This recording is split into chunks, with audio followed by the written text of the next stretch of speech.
It's the Pete Hoffman Show on WFAN. We have breaking news for you.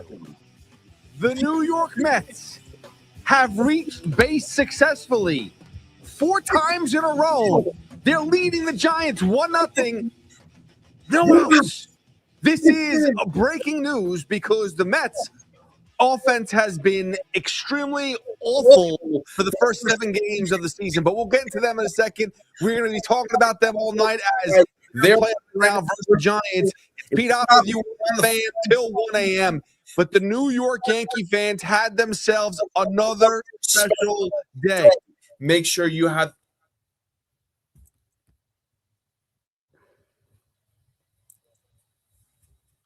Turn it down. Turn it off. There you go. Thank you. Sorry. We had some minor issues. I'm trying to do an experiment here. You can follow me on YouTube right now as we're trying to do this. The New York Yankees had a very special day for their fans. As everybody who was at Yankee Stadium, everybody who was at Yankee Stadium got and was delivered exactly what they wanted in opening day. It was a beautiful day out. It was everything that you wanted from your captain, Aaron Judge, who delivers one of the biggest home runs as always. Not just like swap over the right field fence, just delivers a bomb. And everybody can rise and is delivered early.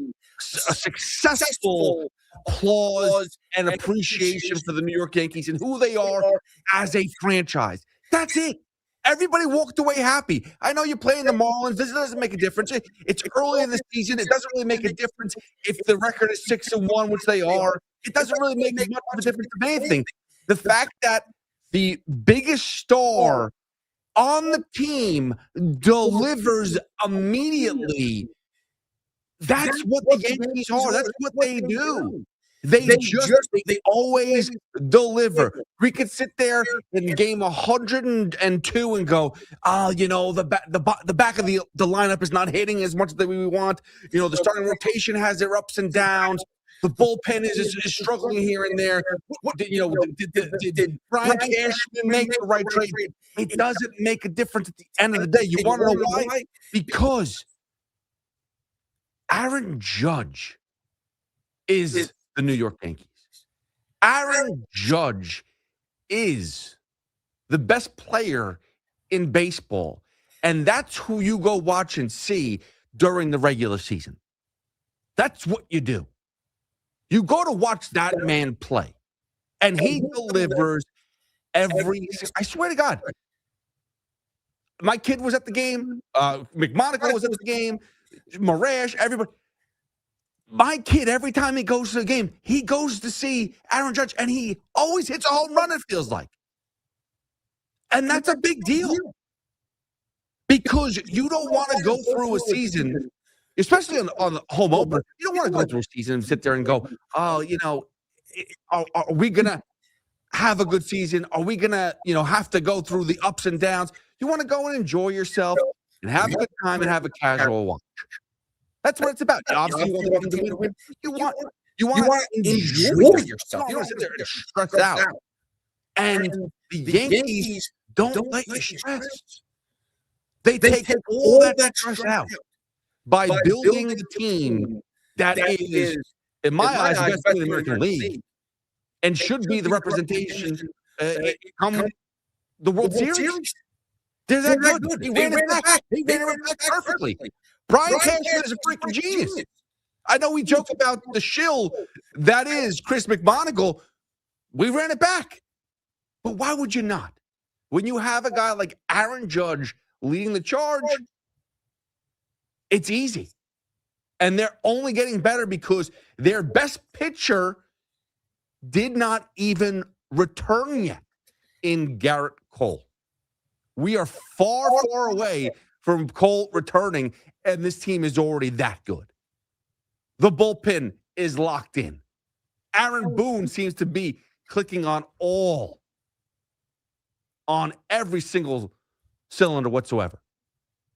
So if you're a Yankee fan right now, you're going through it, in the best way possible. You're sitting there and ecstatic about the first few games of the season, opening day, and then you sit there and complain about the ice cream. That's the biggest complaint, is that you couldn't get the ice cream. That people wanted the chicken leg, baked ice cream, whatever it was, and you couldn't get it. That was the biggest takeaway. Think about that problem. That the biggest issue that Yankee fans had today was they went to Yankee Stadium and they couldn't get their ice cream. I wish that was the problem for New York Mets fans, right? If only the New York Mets fan could have that issue where it's like, we couldn't find our ice cream today. No, it's usually something else. It's usually about the team, how pathetic they are. Or the fact that they try to do experiment promotions and it doesn't work, like the 999. Notice how that disappeared very, very quickly. Everyone was excited about the 999, hot dog, beer, in 9 innings. I haven't seen one person do it. I think I actually saw one person get paid to do it. And that's it, actually. The Yankees continue to do everything right. So for everybody that goes into a season and complains about who's playing third, who's playing second, we're talking about Jose Caballero playing shortstop, who might have Wally pipped freaking Anthony Volpe. I know some people aren't thrilled with Caballero, but let's be serious. This offense is fine. And I know it hasn't clicked yet. This hasn't even clicked yet. You have Judge, Stanton, who up until the other day had been questionable. And then you got Ben Rice, who is by far one of the best hitters on this team. He's turning into one of the best hitters in baseball. He doesn't even have a position. You talk about DH. That's Ben Rice right there. But the point is if you're a New York Yankee fan and you went to opening day, you are ecstatic. You are completely pumped for this season. Meanwhile, we're watching the Mets right now. They are up 2-0, which is a surprise because they've been averaging about 2 runs a game all season, except for the 11 they put up against Paul Skeens, or the 5 they put up against Paul Skeens in the first inning, and then the 11 they put up the whole day in game 1. They've been anemic. They've been brutal. Everything about them has been awful. It's been a tough watch. They've had 3 wins this season. Besides the first one, which is a laugher, the other wins have been extremely frustrating. It's not a good wins. Going extra innings, needing to get Luis Robert Jr. to hit a walk-off in the 11th inning. That is in cold, freezing weather. It's frustrating. Their defense looks awful. And then you get the news today that Jorge Polanco is not in the lineup. The Achilles is flaring up again. Now, listen, I'm not going to sit there and say when the Mets signed Jorge Polanco that, by the way, do you know that he's got a bad Achilles? They didn't know that. I'm sure that they looked into it. Maybe this probably happened during the spring training. Something's kind of been flaring up, barking, whatever the case is. So I'm not putting the blame on the Mets and Jorge Polanco right here. I'm not putting the blame on the fact that there was an injury prior to them signing him. However, you bring in a guy and you're asking for him to play a position he's never played before. He's never really been this prolific hitter that you put in a lineup with a lineup that's not very prolific. You have 3 guys, basically, in this lineup that you can rely upon. Lindor, Juan Soto, and Bo Bichette. That's basically that was the offense last year with just scratch Bichette for Alonso. That's kind of it. Maybe some people would say that Nimmo was a huge piece of that offense last year. Okay? So you had more maybe offensive depth last year. and you bring in a guy like Jorge Polanco, who's not young, by the way. He's not terribly old, but he's not young. You're putting him out of position. You put Bo Bichette out of position. You got Marcus Semien who comes in, who can't hit his way out of a paper bag. His defense has been solid, but yesterday he couldn't catch a ball. Not saying it cost him the game, but it cost him a run. It hasn't been flawless at all. And I heard Ken Rosenthal make a point saying you got to give this team time to gel because they're not close to it right now. Like, there's a lot of pressure on this Mets team, understandably, but they are totally feeling they're not gelling yet. And I get it. This is a new team. Every day is a new lineup. And at the end of the day, the big replacement at first base is who? Because that was the biggest bat last year for the offense. And there's no one replacement. It's a bunch of guys. You got Mark Vientos, you got Brett Beatty, you got Jorge Polanco, you got Jaron Young playing first base. That's where we're at. Whenever you have a guy named Jared Young in the lineup, it's not a good sign. But I want to hear from you guys. 888-808-1019. Yankee fans have to be flying high right now. And I heard somebody say something to me. I heard someone say something to me right now. Because I'm not going to buy into the Francisco Lindor bad teammate thing. And everybody wants to do it. Last year it was Nimmo, or 2 years ago it was Nimmo and McNeil and Alonso. Those three names have been floating around. Now they're gone. Now we got to find another guy to pick on in Francisco Lindor. I'm not doing it. I'm not doing that nonsense. I'm not going up and down and talking about which teammate is bad or not. That's the waste of time. I am not doing that because that is stupid. I know Francisco Lindor had a rough game the other day and didn't turn a double play. Forgot how many outs there were. Him and Semien. Hey, by the way, not for nothing, but he's playing with one of the best defensive second basemen out there in Marcus Semien. Am I right? Shouldn't he know the amount of outs as well, too? He looked like he was walking up the field as well. So you got two guys who are the best at their position, and they both lost. So maybe it's just early jitters, whatever it is. I'll blame Lindor for getting caught on first base. He was napping, messing around with a stupid glove. And I tell the kids in Little League, don't do that. Okay? But I'm not going to get into this whole, the New York Mets locker room is still turned up right now because of Francisco Lindor and who to put the blame on. I'm not doing that. But I did hear something very interesting. And someone told me, you got to get rid of Lindor. You got to get rid of Lindor. Send him to the Yankees. We'll take him. That's what someone told me. And you want to know something? I would trade Francisco Lindor to the Yankees. No problems asked. I'll do it. I want two players. I want your Cole Stanton, and I want Ben Rice. And I'll do that right now. And guess what? I would not be shocked.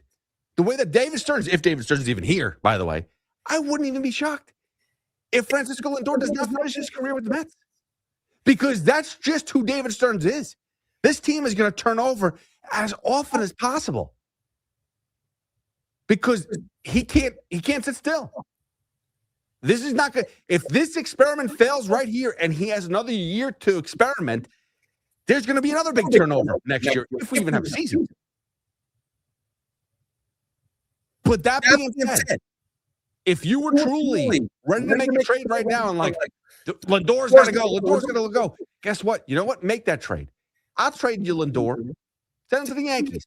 I want Ben Rice and Stanton because Bichette can play shortstop. Beatty can go back to third. You put Vientos at first or Ben Rice at first, who's not really a first baseman. Let's be serious. But he could hit the ball. Ben Rice is a clear hitter. Like, that's something that we've totally – if you were soft on Ben Rice at all.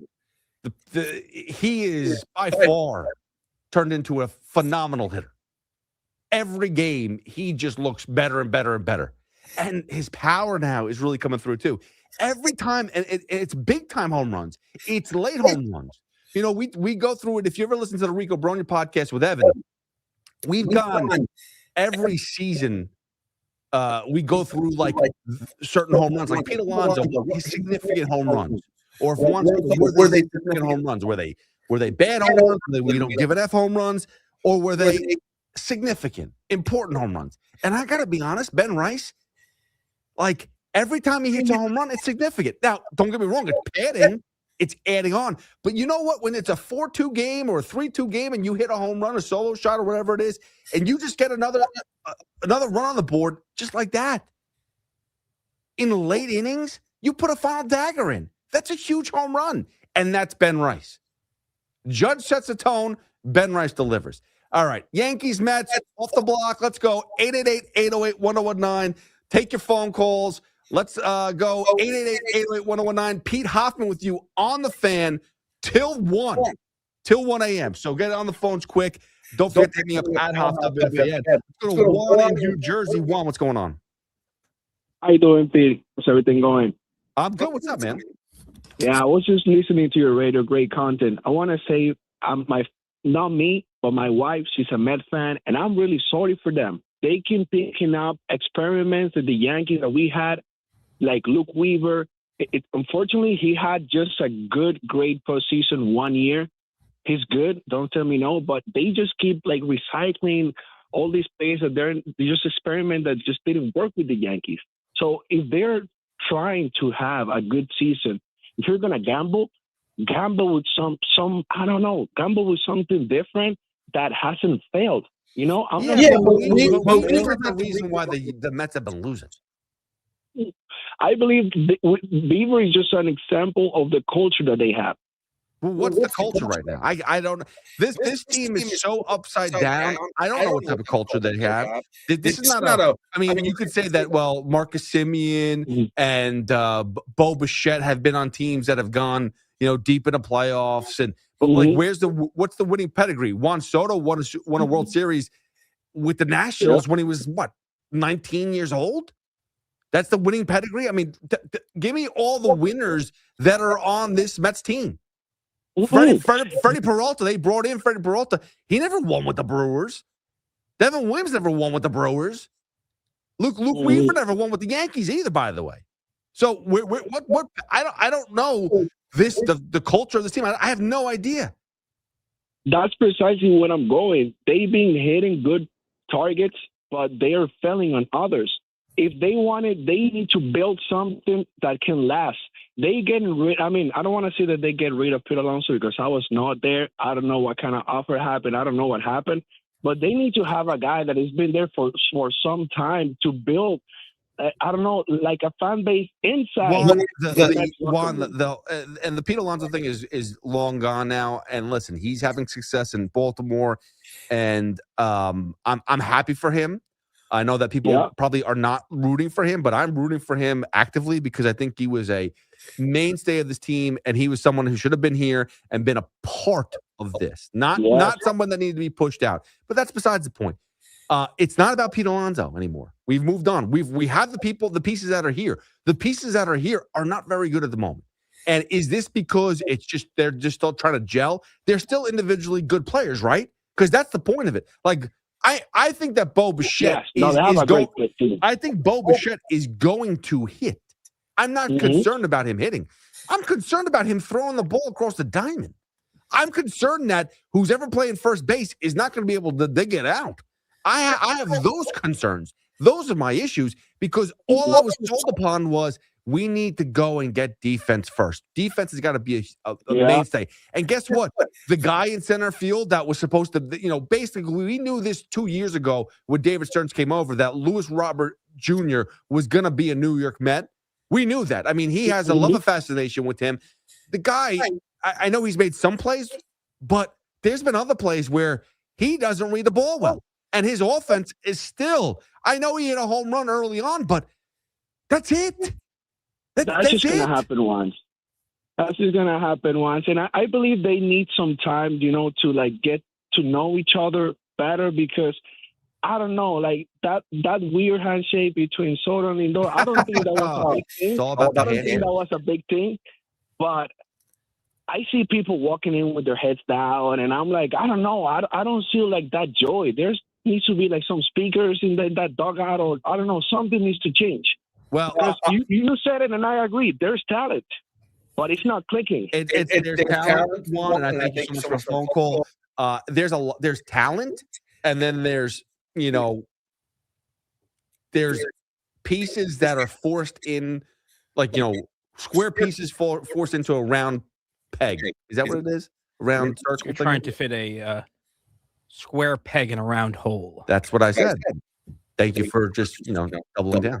Normally, when I do these shows, we have like this breaking news sounder. And if we had one for you, I would play it now. Because we have No, but Juan Soto was removed from the game with right calf tightness as he was seen slowing up, rounding the bases on the Bo Bichette hit in the first inning. He was removed from the game. Tyrone Taylor is in left field. Is that why I just saw that out there? Yes. So that is why Tyrone Taylor's in left field. Juan Soto removed from the game with right calf tightness, according to the Mets. And by the way, this is a day after seeing him score from first to home. Which, by the way, we've seen two times already. They pushed that. Which, by the way, yesterday they needed to because the anemic offense right now, it's scary. And you push Juan Soto to go from first to home, and now he goes from what was it? Was it just a single that was hit, or did he try to? He went from second to third. Yeah, I believe that's. I think he was going base to base. I don't even think he was really stretching it into anything really crazy, and he gets pulled already. Oh boy, talk about. Well, guess who's going to get some playing time? Now you're going to have to get Mark Vientos playing time.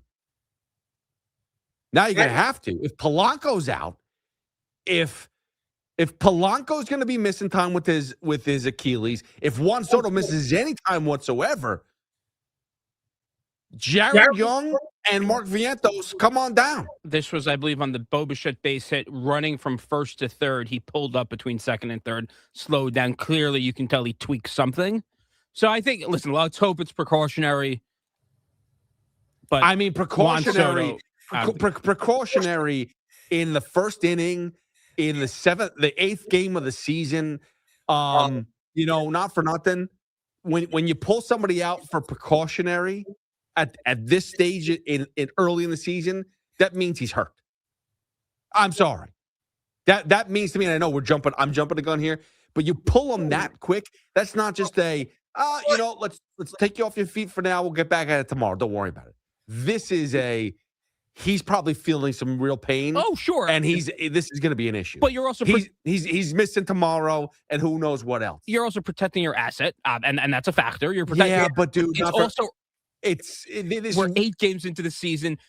Nothing means anything right now. Actually it does. If you recall, and this is one thing. Let's be serious. I know it's 162 games in the season. I think we all know this. However, there is a major thought process from last year that every game matters because we missed the playoffs by a game. So now you start the season off pretty poor. Your offense is anemic. The only person that really was hitting was Juan Soto. And now he's potentially hurt. Maybe a day or two, whatever it is. But you're already giving up games. You can't give up games already. Well, here's what I would say. Every team wins 60 games. Every team loses 60 games. I'm serious. But hold on. No. This is why I'm going to poke every hole through that flaw. Okay? Yes, everyone loses 60 games. Everyone wins 60 games. But which ones are important? I'll tell you. The tight ones. And every single Not the one against the Giants for me. I'm sorry. If it's a divisional, give me the 60 divisional wins. Give me 60 divisional wins. First of all, you know which ones are important? The ones you lost the Pirates and the Cardinals with, which make these games even more important. The Giants are a team that are going to be fighting for that wild card spot. The teams like the Pirates can't be talking wild card. We're 8 games in the season. But we could predict. We're smarter than that, Paul. You know baseball. Listen, don't laugh at it. You're smarter than that. You're not an idiot. You've watched baseball for years, okay? You know this. We have watched baseball forever. We know the teams that are going to be good and be bad. We know the Pirates, we know the Cardinals are not going to have good seasons. The Cardinals are literally rebuilding this year. They are going to be an awful baseball team, and the Mets lost 2 or 3. You could sit there and say, oh, it's a long season. Every team loses 60, win 60, loses 60. But you should not lose those games, and they lose them tight or they win them. Like, you lose a tight ball game, they should win versus the Cardinals because they're a bad team. They might have to win a tight one, and it looked awful. It's an ugly win, but a win's a win. You're losing versus the bad teams. And it doesn't make a difference if they're in the division or not. You can't lose those games. You can circle back. I'm sorry. I know this is not the NFL where you can take one game and be like, oh, if only the Giants beat the Cowboys that second week of the season, that would have completely changed the entire season. I know, there's 17 games. You could literally go and pinpoint everything.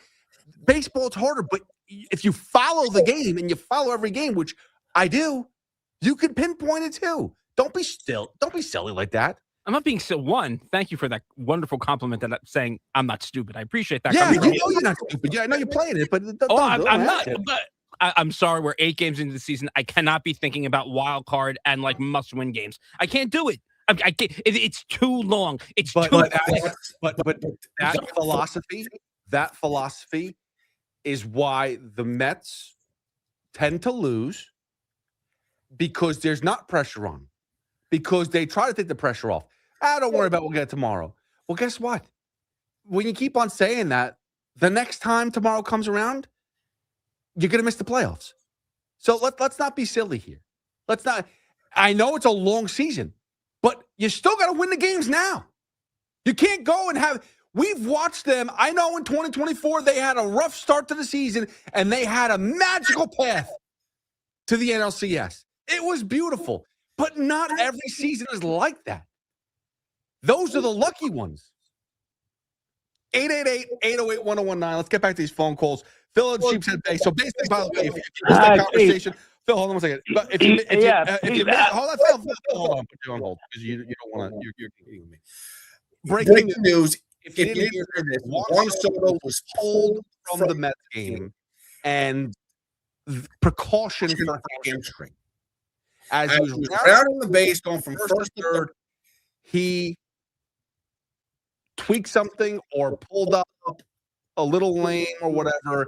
I haven't watched the replay. I haven't watched it yet. And now he is pulled from the game for precautionary reasons. To me, that is a bad sign. All right, Phil. Phil from Sheepshead Bay. What do you got? Yeah. Okay. Number one, I'm a big Mets fan, but I see things repeat. History repeats itself. There is not one consistent hitter in the lineup other than Soto and maybe after the beginning of the year, maybe Lindor. So what are they going to do? They get a guy like David Stearns, bring in.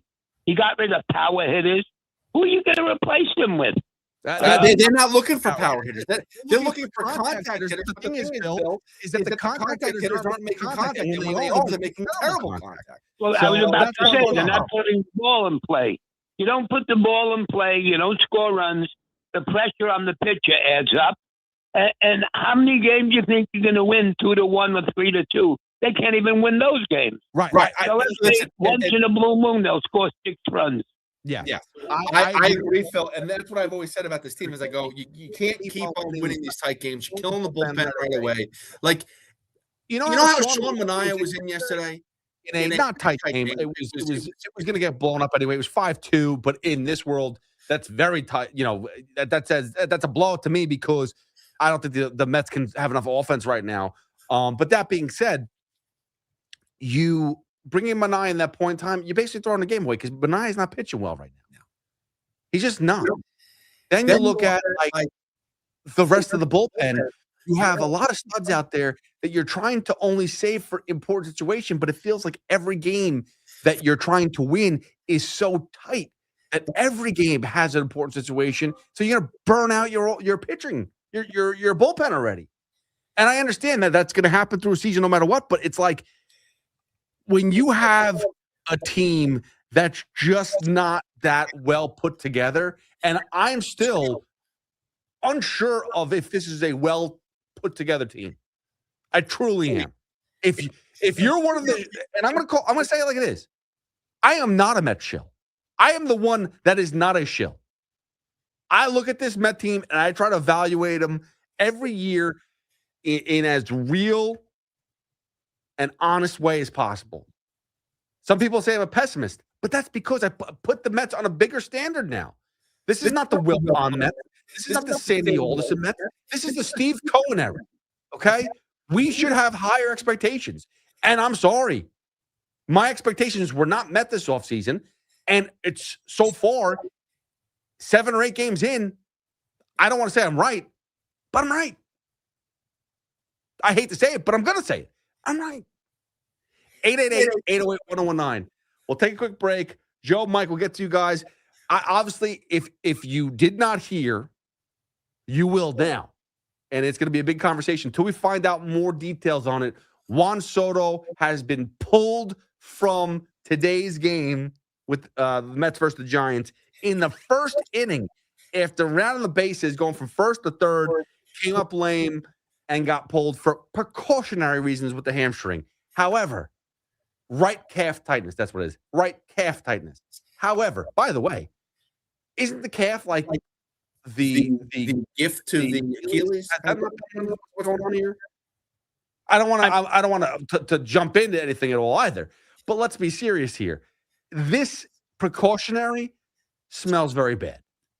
As a realistic Met fan, this smells very bad. All right, 888-808-1019. It's Pete Hoffman with you on the Fan till 1. Take your calls, 888-808-1019, or hit me up at Hoff, WFAN. It's the Carton Show with Craig Carton and Chris McMonagle. Afternoons 2 to 7 on the Fan, 101.9 FM. People sit on paper. It's going to be the best pitching staff in baseball. Mm-hmm. And I know it's only 5 games. Is it on but down? Pitching staff in baseball. Yeah. The New York Yankees are going to win 110 games if their pitching staff pitches the way they pitch. Get the Carton Show on demand. Well, that's good. On Apple, Spotify, wherever you get your podcasts, and the free Odyssey app. Hey, it's Tiki Barber. Looking for a great deal to stay connected? Now, for a limited time, new Verizon mobile and home customers can get Fios and a line of mobile for just $69.99 a month with autopay. What other flavors do they have? Megabit per second for $20 a month and unlimited welcome for $50 a month plus taxes and fees when you bring your own phone. Visit a Verizon store today to learn more and switch. For new Fios, internet, and mobile customers, discounts applied over 36 months. Mobile and home discount enrollment required. Additional terms apply. In times of congestion, unlimited 5G and 4G LTE may be temporarily slower than other traffic. Domestic data roaming at 2G speeds. This is the story of the one. As a maintenance tech at a university, he knows ordering from multiple suppliers takes time away from keeping their arena up and running. That's why he counts on Grainger to get everything he needs, from lighting and HVAC parts to plumbing supplies, all in one place. And with fast, dependable delivery, he's stocked and ready for the next tip-off. Call 1-800-GRAINGER, click Grainger.com, or just stop by. Grainger, for the ones who get it done. I'm Boomer Esiason. My mom died from cancer. She was only 37 years old. She didn't have life insurance, and that was devastating for my family. That's why having life insurance is so important to me. Ethos makes it fast and easy. Get a quote in seconds, apply in minutes, and get same-day coverage. You can get up to $3 million in coverage with no medical exam.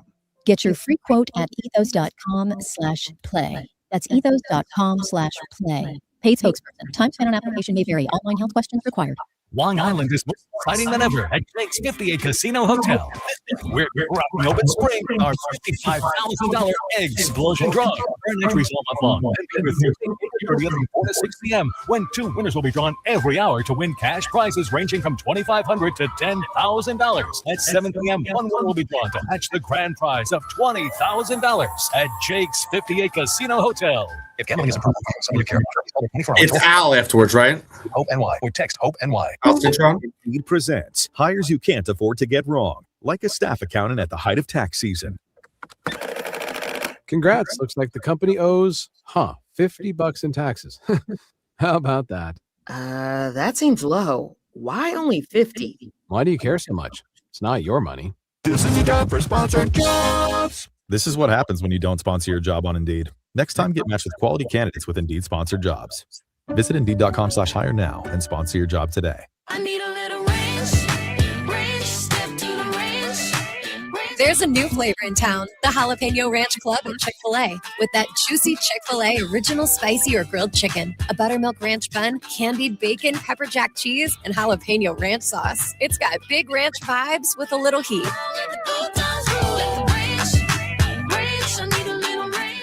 Chick-fil-A's new Jalapeno Ranch Club, available for a limited time only. Order ahead on the Chick-fil-A app. Having insurance isn't the same as having State Farm. It's like needing a lawyer, but getting some guy who just watches courtroom dramas. How does the defendant plead? Guilty. Wait, what? Also, objection. You object to what? Erroneous. Counsel, approach the bench. Hey, can I get a whack at the gavel? You wouldn't settle for just any lawyer, so don't settle for just any insurance. Get the real deal with State Farm. Like a good neighbor, State Farm is there. Our yoga instructor challenged us to find inner peace. I found it faster than anyone. After 4 seconds, I stood. How much time I got? Found Nirvana. I win. They asked me to leave. I guess they don't respect winning. I'll refill next break. That 365 does, though. New customers get $365 in bonus bets just for betting $10. Namaste, losers. That's fine. 365. Winning is everything. Gambling problem? Call 1-800. I mean, I could pick music for you. Physically located in New Jersey. T&Cs apply. In-app only. Nothing pairs better with Surfside. Which bad song about to play? Lemonade and vodka, like a day on the golf course. I'm on the outside. Real tea and zero bubbles. That's right. No carbonation. It's not a seltzer. It's Surfside. Cheers to hitting the fairway. Mud Shovel? Cheers to Surfside. Play Mud Shovel. That's a great Please song. drink responsibly. Looking for the lowest What's price on bad name brand song? tires? Get to Town Fair Tire and get the guaranteed lowest price on any name brand tire. Nobody beats a Town Fair Tire deal. Nobody. Name brands at discount prices. They do have some good riffs, but I don't think that's the best There's one. a difference between liking a house and actually getting it. Redfin is built to make up that difference and close the gap between finding and owning Have a you home been for listening? You Redfin can hear how agents bad is place the as many audio? deals as other Really bad, agents. or is So it when you like- find a home you love, you're not a step behind when it's It sounds time like to I'm going offer. through the mic or That no? means less watching great homes disappear and more focus on the ones you'll actually move into and call home. Redfin helps turn saved listings into real addresses. Get started at redfin.com. Own the dream. Springfest means more sun, more fun, and more free at Lowe's. Keep your yard in line with an additional free Ego 56-volt battery when you buy a select Ego mower, trimmer, or blower. Plus, keep landscaping fresh with Stay Green 1 cubic foot garden soil, 5 bags for $10. Our best lineup is here at Lowe's. Valid through 4/8. While supplies last, selection varies by location. Soil offer excludes Alaska and Hawaii. The deadline for filing taxes is now. Don't miss this chance to donate your car to Cars for Kids for a 2026 tax deduction. Go to carsforkids.org today. That's cars with a K. Talk sports with Evan and Tiki. Middays 10 to 2. WFAN. WFAN FM. WFAN FM HD1 New York. An Odyssey sports station.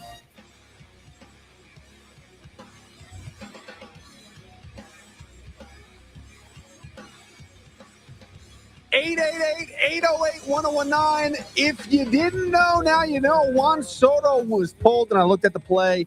I mean, it doesn't look that bad, but you do see him pull up a little bit. As that ball just now, guess who? That's not his first hit as a Met, but that is a power swing, a 2-run home run. And guess what? The Mets now have 4 runs on the board as Marcus Semien with his first home run of the season for the Mets, a 2-run shot. They are now winning 4-0.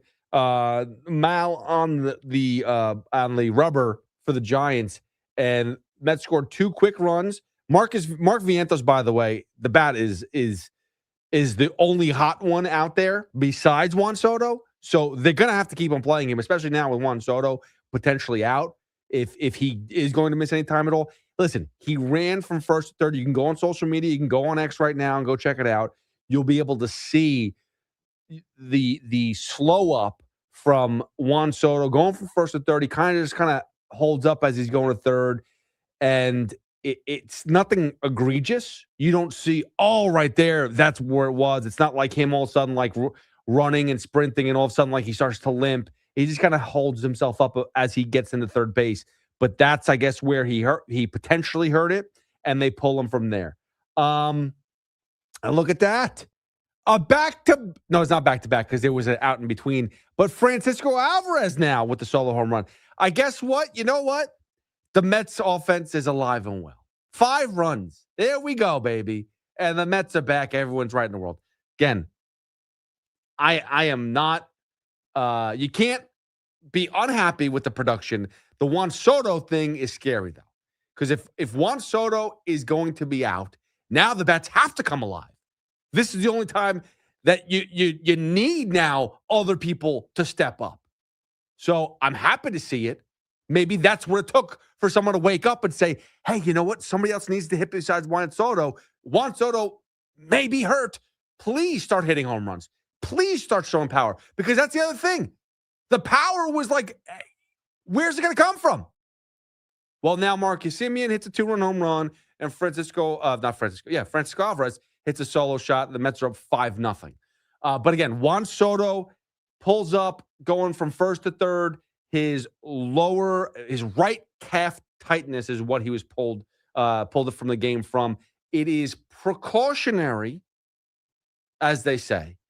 But in a world where you have Jorge Polanco, DHing a lot because of a precautionary Achilles, and now he's sitting today because it's starting to flare up more, I'm always concerned with injury history and precautionary and the Mets. So that's where we're at right now. 5-0 Mets over the Giants in the 4th inning. I'm happy that the offense is looking. Now, by the way, when you look at how the Mets hit Paul Skeens and the Mets are actually hitting the ball today, this is what I was referring to why I wasn't so thrilled with the Paul Skeens, knockout in the 1st inning. There wasn't a lot of solid contact and good hits. It was just poor fielding by the Pirates and O'Neal Cruz, who, by the way, the Pittsburgh Pirates, I don't know if you saw this today, Paulie. The Pittsburgh Pirates spelt O'Neal Cruz's name wrong before the game started. There was a countdown of 20 minutes, and I see O'Neal Cruz's name on the board playing center field, and they spelt it, I believe it was O-N, is it I-E-L? Isn't the I before it was O-N-E-I-L. Is that what it was? Well, they were focused on the Griffin fellow, right? Connor Griffin, yes. Connor with a K, right? Yeah, I think K-O-N-N-A-R, I believe it was, yes. Yeah, so they were focused on another weird spelling of a name. I mean, listen. They're also the Pittsburgh Pirates. That's what it comes down to. And Connor Griffin, congratulations. I know it's not official yet, but I think he signed like a 9-year deal, $140 million. By the way, I know they're a small market team, but like that type of thing, when you have someone special, he's 19, hadn't even played a game yet before this rumor of they're about to call him up. They're going to sign a 9-year, $140 million contract. Like, you talk about getting ahead of it. Just think about if the Yankees and the Mets got ahead of some of these guys, like Nolan McLean, Cam Schlittler, Aaron Judge. Think about Pete Alonso. If they got ahead of those guys, like that would have been. Of course. No, and you're right. And this is when, if a team believes in a player, the price most likely is never going to go down for you because all these guys just want the most money normally as humanly possible. So if you can get them at a little bit of a higher rate than what you think you could in like 2 or 3 years, pay the premium now because it's never going to go down. Pay the premium now. If Nolan McLean wants $40 million a year, and if you believe Nolan McLean is going to be that good, give him $40 million a year right now. Don't wait another 2 years till it's 50. Now, the one thing I will say is we've seen this backfire too with the Pirates. They went and invested a whole ton of money into Gabriel Hayes, and eventually they trade him to the Reds, and I don't think anybody even knows where Gabriel Hayes is anymore. Sure. No, well, again, if you, I mean, a lot of teams have that issue of you believe in a player and the player doesn't turn out. So the player still obviously has to perform. But yes, the mindset of getting a player locked in long-term at a good number for your team is imperative. And it just makes the team, it makes the feel of the fan base and the team like, hey, they're investing in this team and they actually want to try to win. And they're also investing in trying to keep Paul Skeens. And that's another factor too, because now they can say, Paul, we got him for the next 9 years. O'Neal Cruz, we have. So they're starting to set don't things up. Don't threaten me with O'Neal Cruz. I'm not sure if he hits the ball hard. It just doesn't do much when he hits it. Let's go to 888-808-1019. It's Pete Hoffman with you on the fan. Let's go to Joe in Clifton. Joe, what's up, buddy? How you doing? Welcome to the fan. What's up? What's up, man? Hey, I'm not a Mets fan, but I have an observation. Mets organization kind of looks like one of the NFL organizations that we all know very well. The Jets? And that is the New York Jets. Yeah. So every 2 years, you have a new manager. Every 2 years, 3 years, you have another GM. There's another GM that brings another, way to run the team. You got a guy from Milwaukee running a team like it's Moneyball, right? I understand they brought Soto in, but I can tell you that Soto, I believe, is going to be the Met killer. And I'll tell you that if they would have brought Soto in, kept Pete Alonso, and then you add Bichette, it seems like the Mets just seem to. But Joe, Joe, this is what I was told, and this is a little sarcastic here. So some people have to recognize I have sarcasm in me, and I know it may not reflect well because I do it too well. Some people told me the Mets can't go out and get Pete Alonso and Bo Bichette and Juan Soto. You just can't do it. So with an owner that has billions and billions of dollars, listen, you couldn't do it, right? Joe, if you're the New York Mets and you're Steve Cohen and you say that you want to be the Northeast version of the Dodgers, then I'm sorry, there is nothing that stands in your way of getting the players you need. I don't care if your payroll is $450 billion.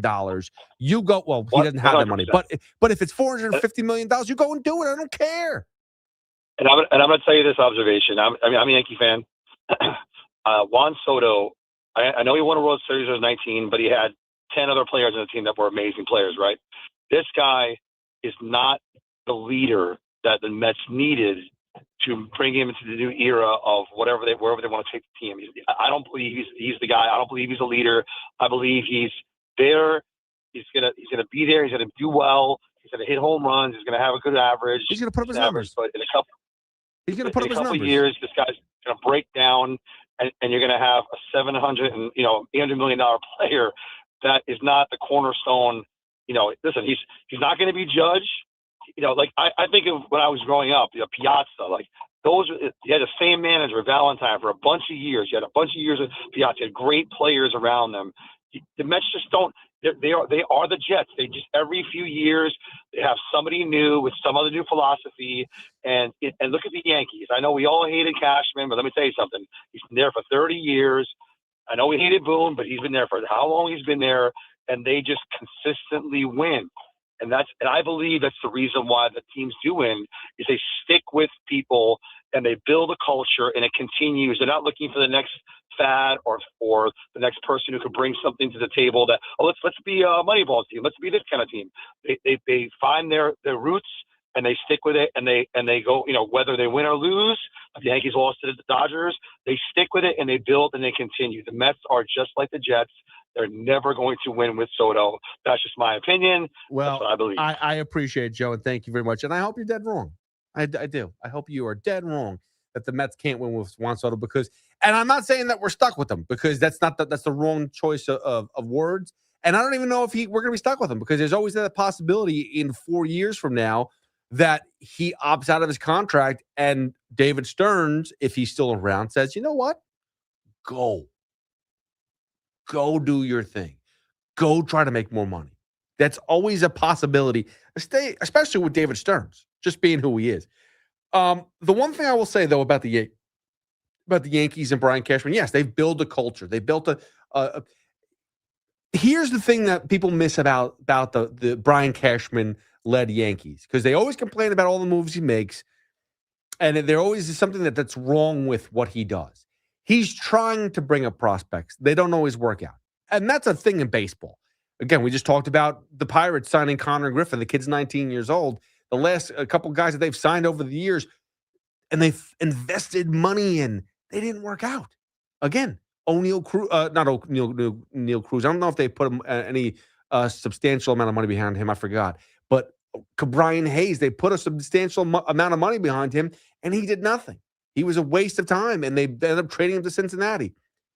The Yankees, they may not hit on many because there's one in particular that they did hit on.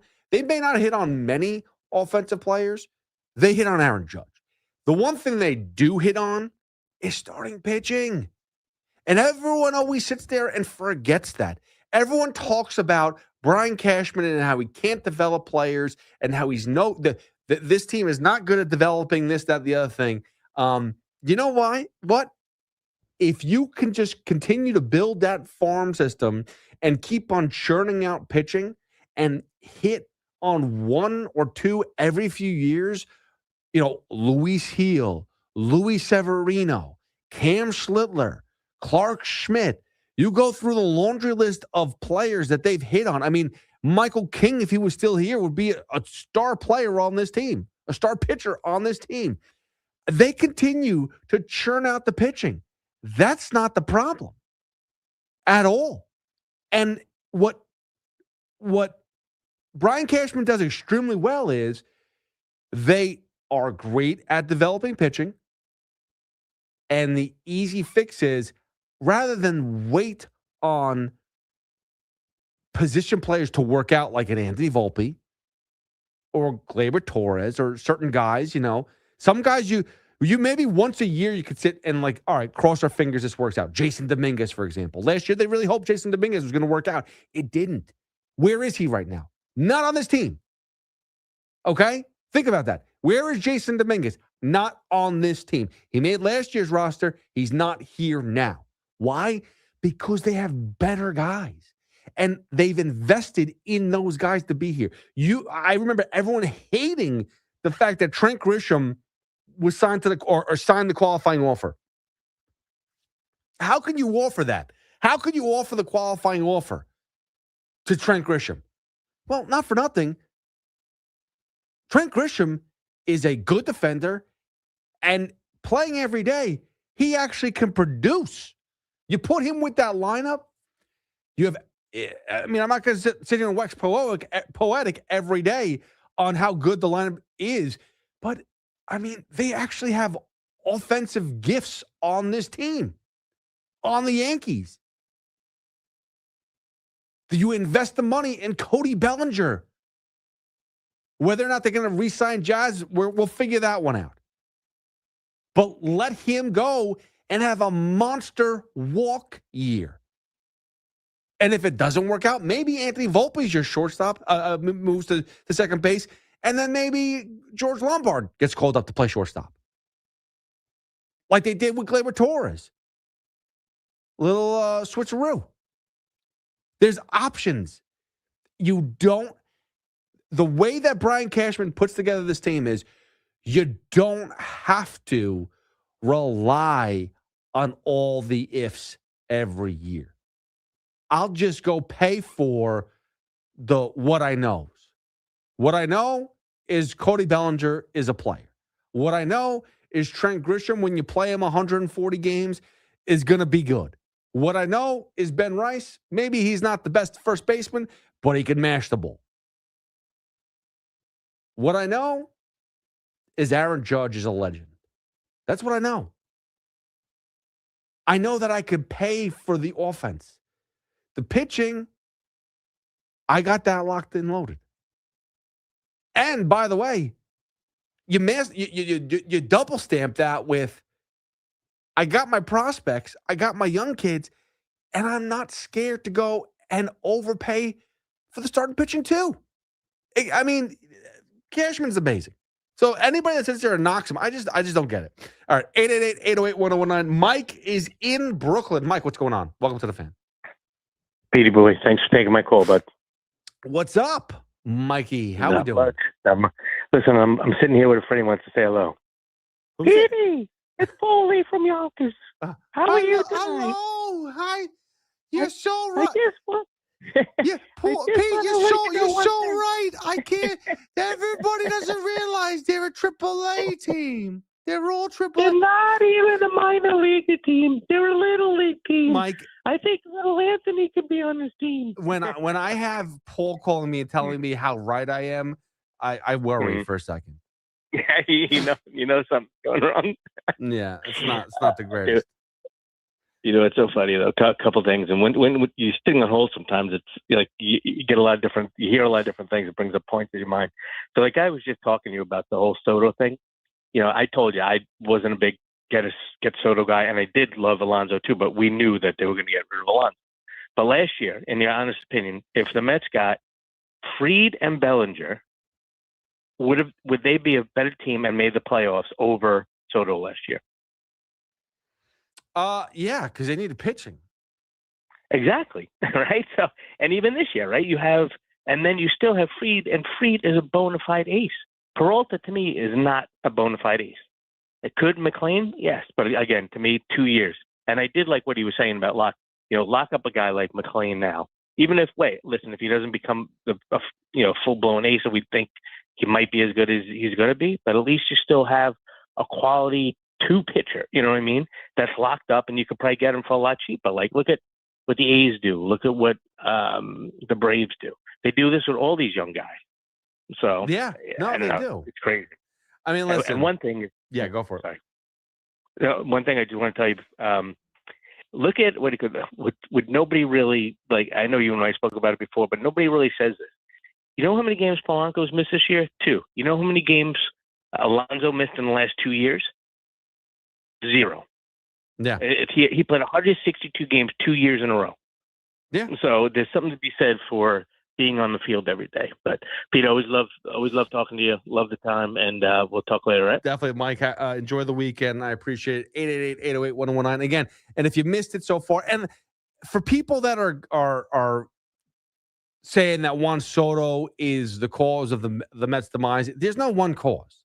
If there's a cause, it's David Stearns. But there is a potential concern here as Juan Soto was removed from the game in the first inning, going from first to third, and there's no updates. There's only what we see on Twitter right now. On X, actually. I apologize. On X, that he was removed going from first to third, and you see him kind of hold up as he runs into third base, and it's kind of it's not a great look. It's not the worst. It wasn't like he was there, like you could see him like limping and kind of hopping over third. It wasn't until the end. It wasn't until after the inning he got pulled. It wasn't like they removed him immediately. But the fact is that Juan Soto is removed for precautionary reasons, and that is major concern for all Mets fans. That offense has been extremely anemic. 888-808-1019. That's the number to call. Yankee fans, I want to hear from you as the Yankees continue to just stay hot this early part of the season. And it was an great opening day. And honestly, there's really nothing that can go wrong with this team at the moment. They're hitting on all cylinders, and they haven't even started to really hit from everybody just yet. But Judge and Ben Rice continue to lead the charge, and the pitching has been dynamic. We'll get into that more. 888-808-1019. It's Pete Hoffman with you on the Fan till 1 when Al Cintron takes over. 888-808-1019. Pete Hoffman with you. Hit me up at Hoff WFAN. Saturday Night Baseball hits the Bronx with the Yankees and Marlins. 7:05 tomorrow night. Susan Waldman and Dave Sims call all the play-by-play. Got a lot of giddy up on it. Hey now, there it goes. The home of Yankees baseball is the Fan. 1019 FM, 660 AM, and always live and available in Espanol with Ricky Ricardo on the Free Odyssey app. Ready to celebrate? Hop into Easter festivities with everything you need at Target. First, get ready for your special occasion with 25% off stylish looks. With spring vibes, vibrant colors, and fresh florals, you'll find outfits that match everyone's style. Then, fill up their baskets with endless joy. From select Easter plushies to fun toys they'll love at 20% off. Don't miss out. Make this Easter unforgettable at Target. Spreadsheets, clunky software, 100 different logins just to run your business? Ah. there's a better way. Odoo. One simple, connected platform that handles sales, inventory, accounting, and more, so you can focus on growing, not juggling. Make the switch today at odoo.com. That's ODOO.com. T-Mobile has an exclusive bundle for customers 55 and up. I'm Sarah Bowl. Yeah, I'm Frank Bowl. A reliable network is key for us. And with T-Mobile, it's been wonderful. And going to the 55 plus plan saved us so much money. A lot. And that's important. Trying to keep costs down. The home internet's been perfect. It's fast, it's quick. The setup was so easy, it took less than 15 minutes. It was like, ta-da! If you want simplicity, coverage, reliability, you want the whole package, T-Mobile has it. Right now, T-Mobile customers 55 and up can get 2 phone lines on America's best network, plus America's fastest 5G home internet for just $30 each. $30 per month each line with autopay plus taxes and fees. Minimum age 55. Pricing for home internet rely on 2 lines of Essentials. Choice 55. $35 connection charge per line required. Best mobile network and fastest 5G home internet based on analysis by Ookla of Speed Test Intelligence data 2H 2025. All rights reserved. Start spreading the news. New York Yankees baseball is back in the Bronx. Come out to Yankee Stadium on Saturday, April 4th for a Yankee Stadium promotional giveaway tradition. Calendar night. The first 40,000 in attendance will receive a New York Yankees calendar courtesy of MasterCard. For tickets, log on to Yankees.com/tickets. Again, it's Yankees calendar night on Saturday, April 4th against the Miami Marlins. Visit Yankees.com/tickets today. Recently, our company's softball team lost a big game by 1 run. Then Dale tried to console us with the quote, "Winning isn't everything." Dale's a loser. I play to win, like early payout from Bet365. If my team goes up big, I get paid out instantly, even if they blow the lead later. Sound familiar, Dale? Bet365. Winning is everything. Gambling problem? Call 1-800-GAMBLER. 21 plus only. Must be physically located in New Jersey. T&Cs apply. In-app only. Welcome to Odyssey CEO Spotlight. Scott Stanford here with Dr. Charles Simone, research professor and chief medical officer at the New York Proton Center. Doctor, what advice do you give young doctors and researchers who are entering the oncology field today? For clinicians, it's easy. Do the right thing for the patient, put the patients first. That's what we do every day for every patient at the New York Proton Center. Thinking about the scientific evidence and the best treatment approach in the context of what are the wishes of the patients, the needs of the patients and the family, and come up with an individual approach that gives them the best outcomes. For researchers, seize the opportunity. If you're given opportunities, especially early in your career, take advantage of them. You'll get more opportunities, and then ultimately, you'll be the one to be able to give opportunities to others. You can hear the full interview by visiting the Wins AM on-demand podcast feed or go to odyssey.com/1010wins and be inspired. Straight Talk Wireless presents Pickup Truck Wisdom. Trust is earned. That's why I've stuck with Straight Talk. Same price as 2009 on Verizon's 5G network. Cause shoot, anyone can make a promise. Keeping it for years, that means something. Now plans starting at $25 a month with 4 lines. Find us at straighttalk.com and Walmart. Straight Talk Wireless. Straightforward. Always. Same price claim applies only to the base monthly price of our $45 plan from October 2009 to present. If you own a small business, the pressure never lets up. Something's always coming at you. That's why business owners turn to LendSeek for funding.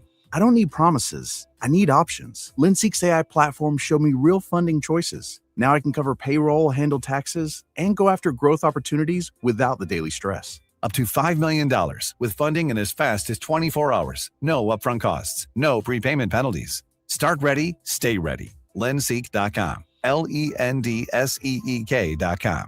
The Rico Bronya podcast on the Odyssey app is proudly sponsored by Mio Sparkling Sake, the official sake of the New York Mets. Enjoy at Citi Field or your favorite spot. A new tradition in sake, Mio Sparkling Sake. I need a little range, step to the range. There's a new flavor in town, the Jalapeno Ranch Club at Chick-fil-A. With that juicy Chick-fil-A original spicy or grilled chicken, a buttermilk ranch bun, candied bacon, pepper jack cheese, and jalapeno ranch sauce. It's got big ranch vibes with a little heat.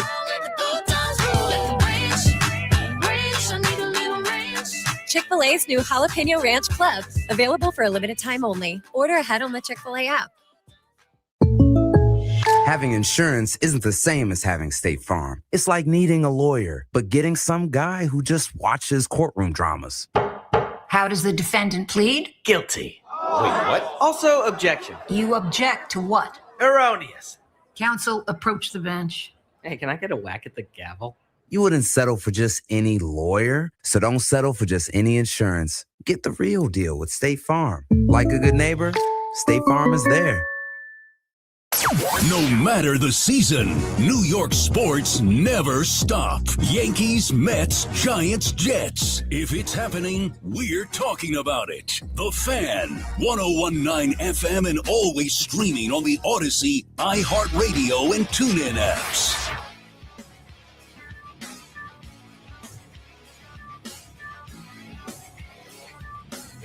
Bringing you another disturbing creation from the mind of one sick animal can't tell the difference. It gets stupefied.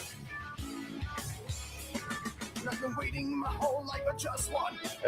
And all I needed was just one. How can you say that you don't give up? Sounds like a dead bird. 888-808-1019. It's Pete Hoffman with you on the Fan till 1 a.m. Now, listen, we got two things breaking now. All right. And I'm going to do this for everybody because I'm a fan of everything and I don't believe in jinxes. Juan Soto was pulled in the first inning because going from first to third, his right calf kind of got tightened up or whatever it is, and he got pulled. So that's the first breaking news. All right. The second breaking news is that the pitcher for the New York Mets right now named Nolan McLean, 5 innings, 67 pitches, perfect game.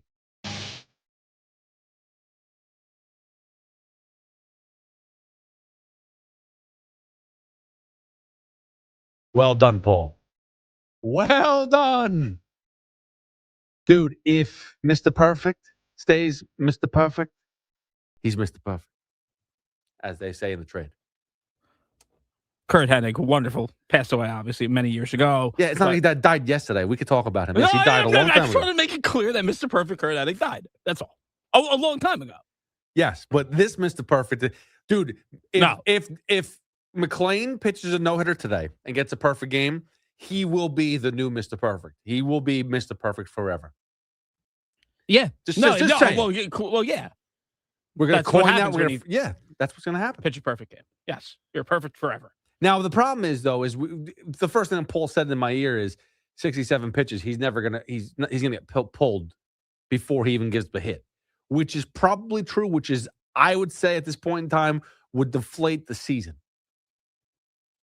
Deflate the 8 games in? Yeah. It would ruin it. It would ruin it. You got to let him pitch the no-hitter. You were just telling me an hour ago this is a must-win game, and if they lose, the season's over.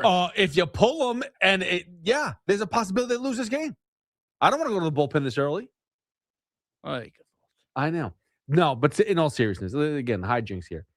The reality is McLean's about to hit the 6th. Go out there for the 6th. No, nothing. Crossed. 67 pitches, no runs, no hits, no walks, perfect game. It's looking great. I mean, he's the real deal. Nolan McLean right now is the real deal. And again, it's only his 10th professional game, but it is impressive. It is rather impressive of how he's pitching so far in his 10th game of his career. And I'm not making this about Nolan McLean's the best pitcher in New York. No. You know who that is right now? That's Max Fried. That's not even Cam Schlittler. Schlittler's been great. Max Fried has been maniacal. His first game had a bad game, and he, I think, went 5 1/3, 5 2/3, maybe even went 6. I can't remember. But no runs. He had a terrible first inning. Nothing. Gave up nothing. Max Fried has been stupid good. Schlittler's been great. Nolan McLean, perfect. Through 5.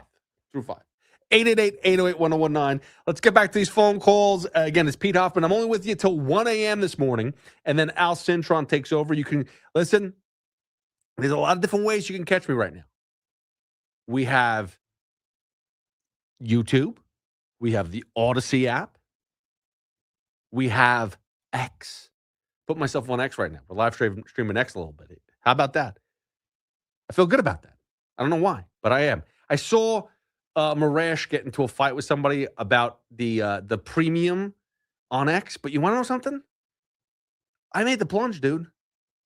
It's not about the blue check mark. It's about other things. It's about getting paid. Well, yeah, that can help. It's just about getting paid. And he got, with the Jack Hughes thing, with posting the picture of the two guys with Juan Soto jerseys today. So Sean, our dear friend Sean, had a long day on social media. But a good day in the Marash world. I got to be honest with you, those days are not bad days. What we do is never a bad day. That's the one thing I will always say. You can sit there and criticize as much as you want. It's never a bad day for Pete Hoffman when it comes down to working at WFAN. All right? 888-808-1019. So, again, the two breaking news articles that if you're listening right now, Nolan McLean, perfect through 5, is 2-1 right now. The game is 5-0. 2-1 pitch to Bader right now as we're in the bottom of the 6th. That perfect game might be evaporating very quickly if he can't find the strike zone right now to Harrison Bader. And then Juan Soto got pulled in the first inning. Ooh, there goes the perfect. Okay. Just like that. Just like that. You break it and you ruin it. Richie from Queens. What's up, Richie? Let me tell you, I'm watching this game here. You know, you're about a minute and a half ahead of me. Incredible. Well, I'm up in PA, and I'm getting a play-by-play for me. And I'm a big Giant fan. Let me tell you about McLean. The guy's phenomenal. If you can get what you get, and I don't 60 years of watching the game. I'm not going to say that the guy is Sandy Koufax, but he's got no, because everything. Sandy was a lefty. Giants, Sandy was a lefty, so he would not be Sandy. I know he was a lefty. He'd I be watched more him like his whole Tom career. Seaver or Nolan Ryan. Yeah, but I'm just saying it's the greatness, and this kid has got everything at this point. Yes, and I like his bulldog mentality. He is bulldog. And the Giants hit like 550 OPS versus fastballs. He's been, he's been 3-2 on like 7 batters, and he came back and got him every time. That's why it's tough for him to go deep today because his pitch count's going to be high. He's not going to, you're not throwing him 120 pitches, which I would say, if it's a no-hitter, keep it going. Because I know you would, Pete, but they're not going to risk it with him, and I don't blame him. But yes, I'm the old way too. If you got a 7, and you want to hit him in the 7th inning. I mean, it's old school baseball, man. I don't like, but I got to be honest, Richie, and I appreciate the phone call. I don't like the Fugazi no hitters. Like the Mets have 2 Fugazi no hitters, and I'm one who believes the Johan no-hand Santana no hitter is a real no hitter, but that still has the Fugaziness of it because of the Beltran ball that was foul. That many people in this era would say it's a fair ball if there was a review. Let's put it that way. But in the books, it's a foul ball and it's a no-hitter. But then the last one they pitched, which with like 17 people, I don't get as excited about that. Oof. And as we're talking about this perfect game that disappeared after he walked Harrison Bader, he then goes on to walk. So this is the 7th and 8th hitter, and he walks both of them. He walks Harrison Bader, and then he walks Patrick Bailey. So now you got 2 runners on. There's still no outs, still no hits, but the perfect game is gone. And look at what you did. Look at what you did. You're the ass clown. Unacceptable. You're the ass clown that played the perfect music. I mean, that's the issue. You brought it up. I'm allowed to bring it up. I'm just reporting the news. You're playing the music and hyping it up. That's your fault. By the way, they could have challenged that. I think. I don't know. Now they WPIX has a box up and said where the ball landed and said they could have challenged the last one. It could have been a strike 3, but they didn't. Do they have any challenges left? Do they have any ABS challenges left? I think they do. I haven't seen one yet today. Well, Yerrer Encarnacion is up right now with 2 men on. At this point in time, just give up a base hit and pull them. 888-808-1019. Moose is in Jamaica. What's up, Moose? What it do? What's good, bro? You. So yeah, I'm here to talk Yankees, but if I can give some optimism to the Mets, they're pressing.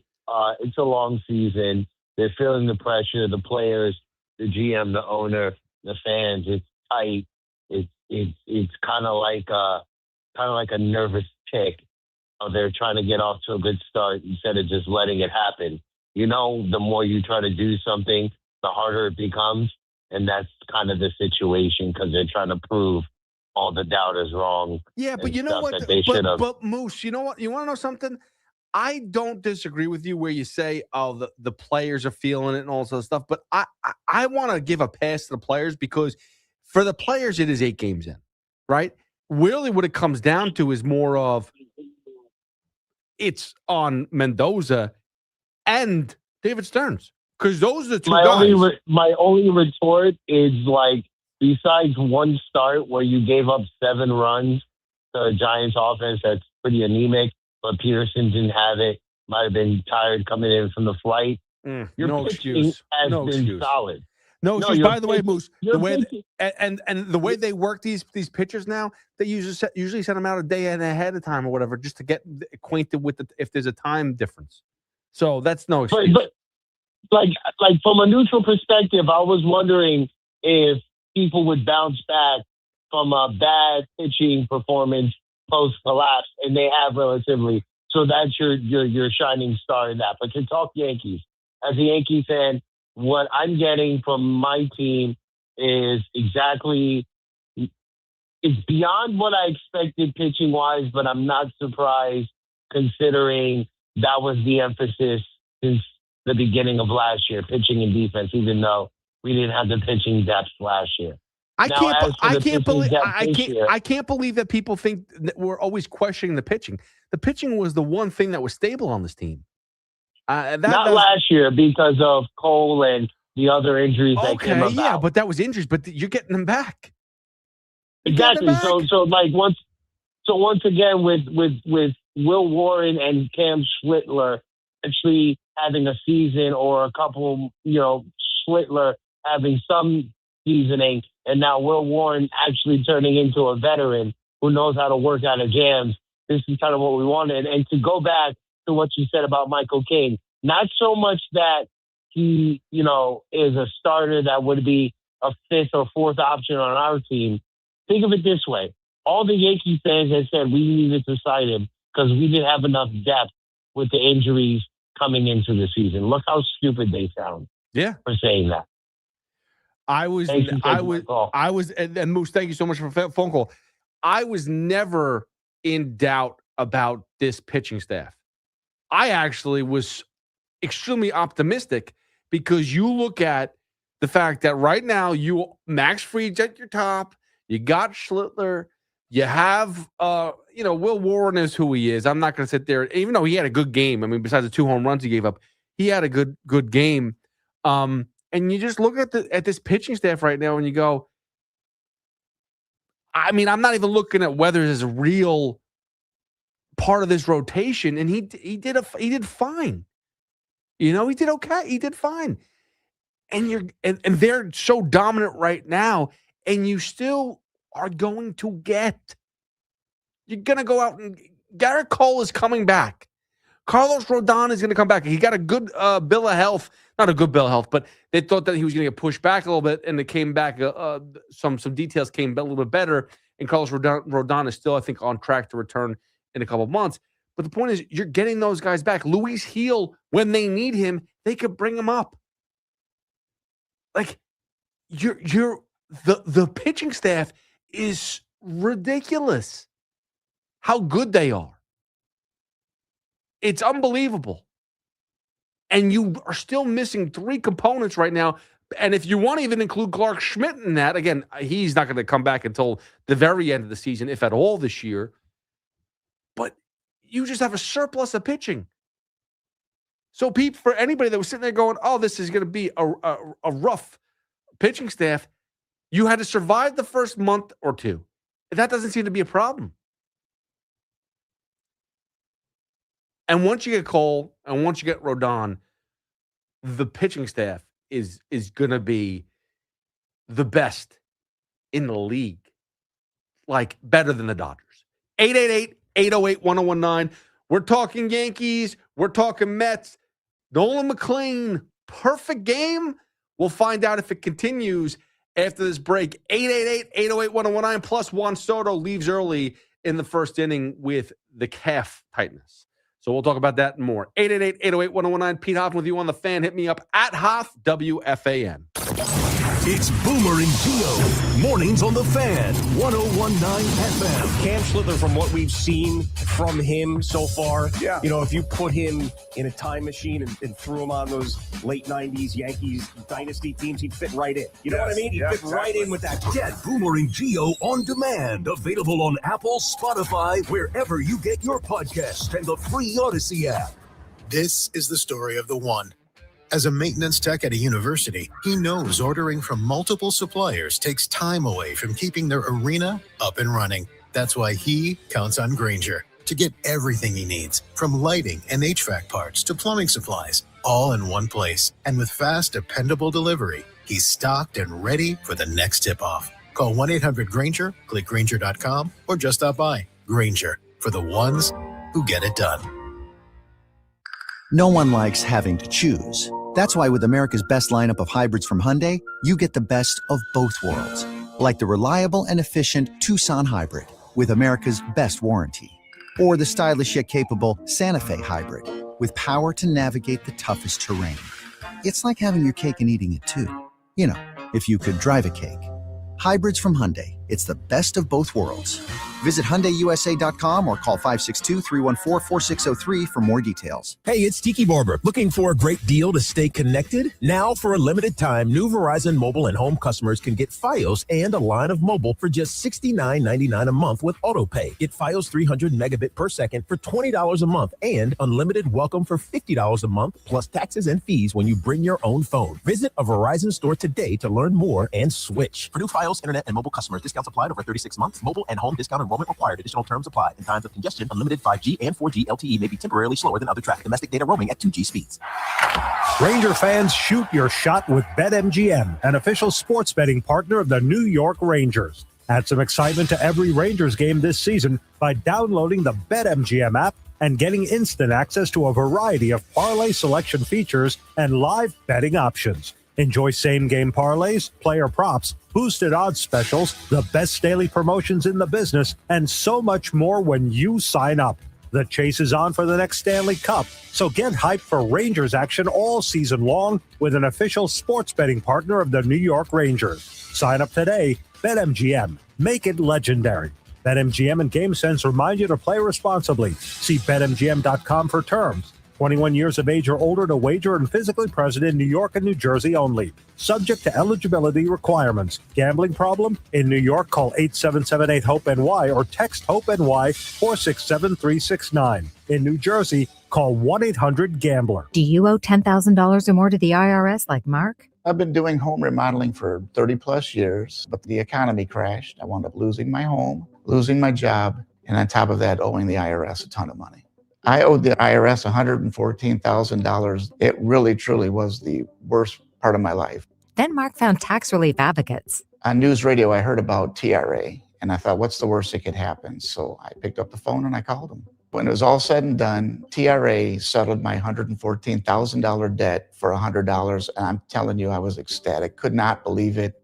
Would recommend TRA to anyone. If you owe 10 or even hundreds of thousands of dollars to the IRS, don't lose hope. Do what Mark did and call TRA for a consultation. But TRA did. They gave me a second chance, and I'm forever grateful. Visit TRA.com or call 800-491-9914. 800-491-9914. That's 800-491-9914. There's a difference between liking a house and actually getting it. Redfin is built to make up that difference and close the gap between finding and owning the home for you. Redfin agents close twice as many deals as other agents, so when you find a home you love, you're not a step behind when it's time to make an offer. That means less watching great homes disappear and more focus on the ones you'll actually move into and call home. Redfin helps turn saved listings into real addresses. Get started at redfin.com.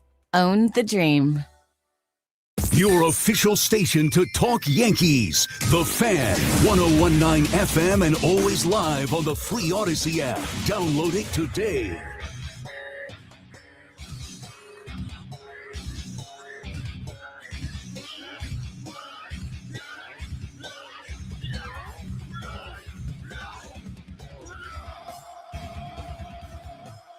And I love Paul.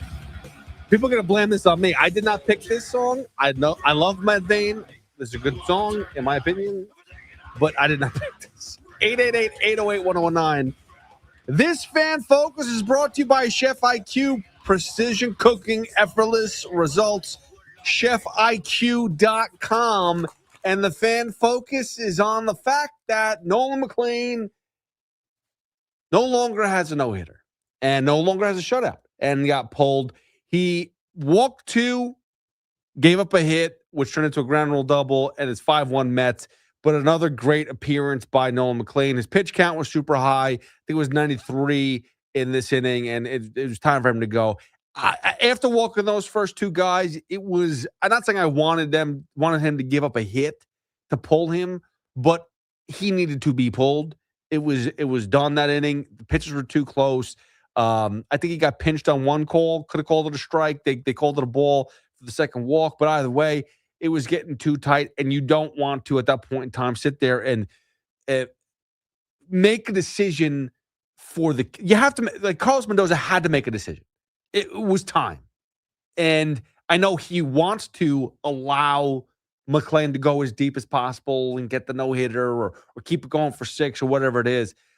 But it was simple. He was done. It was time to pull him. And you have to – it's like in a fight. You have to know when to end the fight, when to turn it off, when to say, my guy's done. And McLean looked done. And that's okay. He was dominant up until the 6th inning. And that's all right. You're going to have those starts. I want him to go deeper. It's his 10th major league start of his career. We're going to get there. He's going to get there. It's still early in the season, as Paul Rosenberg continues to always say. It's only 8 games in.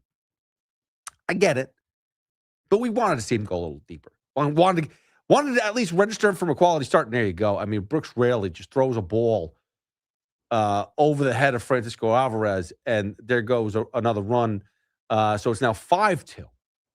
The no-hitter would have been fine. Winning the game now is like, and always will be way more important than personal accomplishment. Oh, of course. That's, for me, listen, people get on Mendy a lot. Mendy did fine here. You had to take McLean out there. He clearly lost his stuff in the top half of the 6th inning there. So no issue with him taking him out.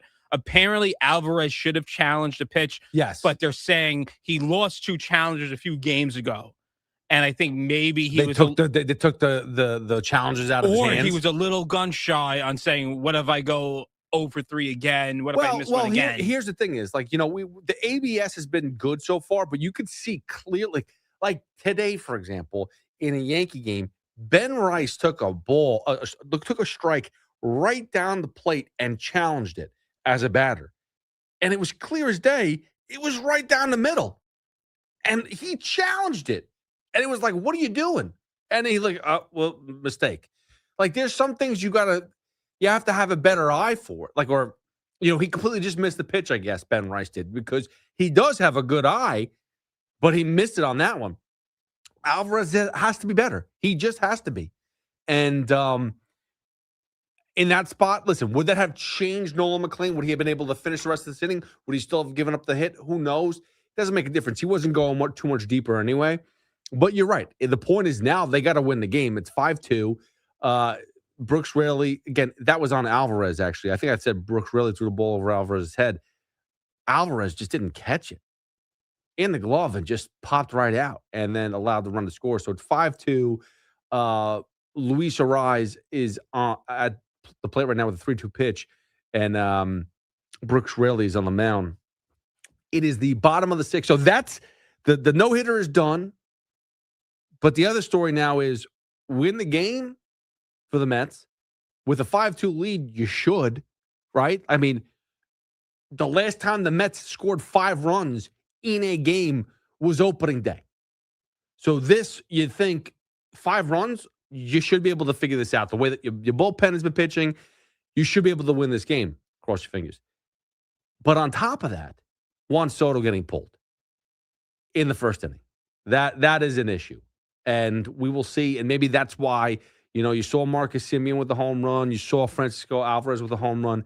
Maybe that lit something under their tuchuses that were like, oh, we need to find some sort of severance of offense here because Juan Soto not being in the lineup is going to hurt us a lot. And maybe it's just today. As they get out of the inning, by the way, a Rise grounds out to Brett Beatty, who throws it to Mr. Brooks Raley, who covers first base. So they get out of it, and it's 5-2 in the bottom or top of the seventh now. So there we go. All right, 888-808-1019. We'll get back to your phone calls. I'm an idiot because I jinxed the no-hitter, which I didn't. Or I didn't jinx the no-hitter, the perfect game. I didn't jinx anything. Paul did. 888-808-1019. It's Pete Hoffman with you on the fan. One more hour to go until Al Cintron at 1. 888-808-1019. You can hit me up at Hoff, WFAN. Saturday Night Baseball hits the Bronx with the Yankees and Marlins. 7:05 tomorrow night. Susan Waldman and Dave Sims call all the play-by-play. Got a lot of giddy up on it. Hey now, there it goes. The home of Yankees baseball is the Fan. 1019 FM, 660 AM. And always live and available in Espanol with Ricky Ricardo on the free Odyssey app. This is the story of the one. As a procurement manager for a hospital system, she keeps every facility in her network stocked and ready. That's why she counts on Grainger to be her single source for thousands of products, from disinfectants to lighting, air filters, and more. And with fast, dependable delivery, Grainger helps her keep every facility stocked, safe, and running smoothly. Call 1-800-GRAINGER, click Grainger.com, or just stop by. Grainger, for the ones who get it done.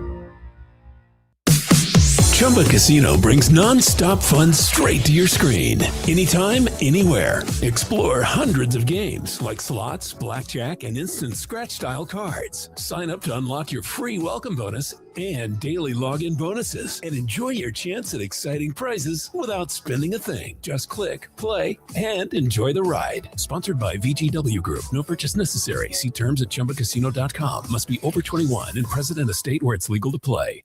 Long Island is more exciting than ever at Jake's 58 Casino Hotel. This month, we're cracking open spring with our $55,000 Explosion drawing. Earn entries all month long. Then be here Thursday, April 30th from 4 to 6 p.m. when 2 winners will be drawn every hour to win cash prizes ranging from $2,500 to $10,000. At 7 p.m., 1 winner will be drawn to hatch the grand prize of $20,000 at Jake's 58 Casino Hotel. If gambling is a problem for you or someone you care about, please call the 24-hour toll-free helpline at 1-877-8-HOPE-NY or text HOPE-NY. Looking for the lowest price on name brand tires? Get to Town Fair Tire and get the guaranteed lowest price on any name brand tire. Nobody beats a Town Fair Tire deal. Nobody. Town Fair Tire. John Fogerty. Going up around the bend. Steve Winwood. The Legacy Tour. Saturday, September 12th, Northwell at Jones Beach Theater, celebrating 2 legends. One night of hits. Tickets on sale now at livenation.com.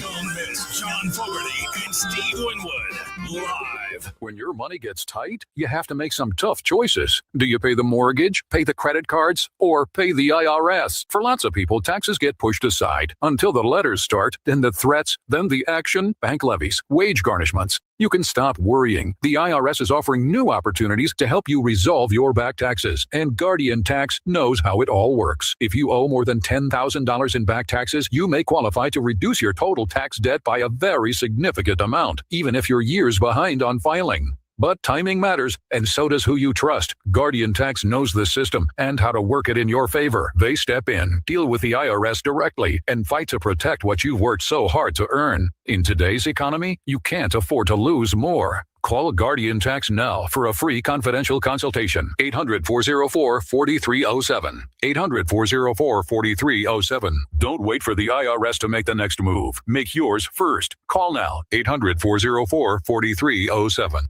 If you're carrying a lot of credit card or personal loan debt, every month can start to feel the same. All those bills, all those due dates, all that stress. There's a solution that's designed to make it easier for you. National Debt Relief could put you on the fast track to paying off your credit card debt, personal loans, and even medical debt for less than you owe, with just one low monthly payment you can afford. And no, it's not bankruptcy or a debt consolidation loan. It's a real, affordable debt relief program that could save you lots of money. National Debt Relief has already helped over 1 million people with their debt and has thousands of 5-star reviews and an A+ rating from the Better Business Bureau. So if you owe $10,000 or more, don't wait. Call 800-300-4411 now to see if you qualify. That's 800-300-4411. One call could help reduce what you owe and simplify your monthly payments. Call 800-300-4411 now to find out how much you could save.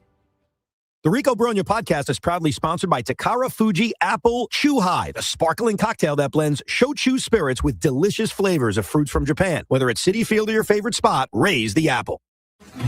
Talk sports with Craig Carton and Chris McMonagle on The Carton Show. Afternoons from 2 to 7 on WFAN, WFAN FM, WFAN FM HD1 New York, and Odyssey Sports Station.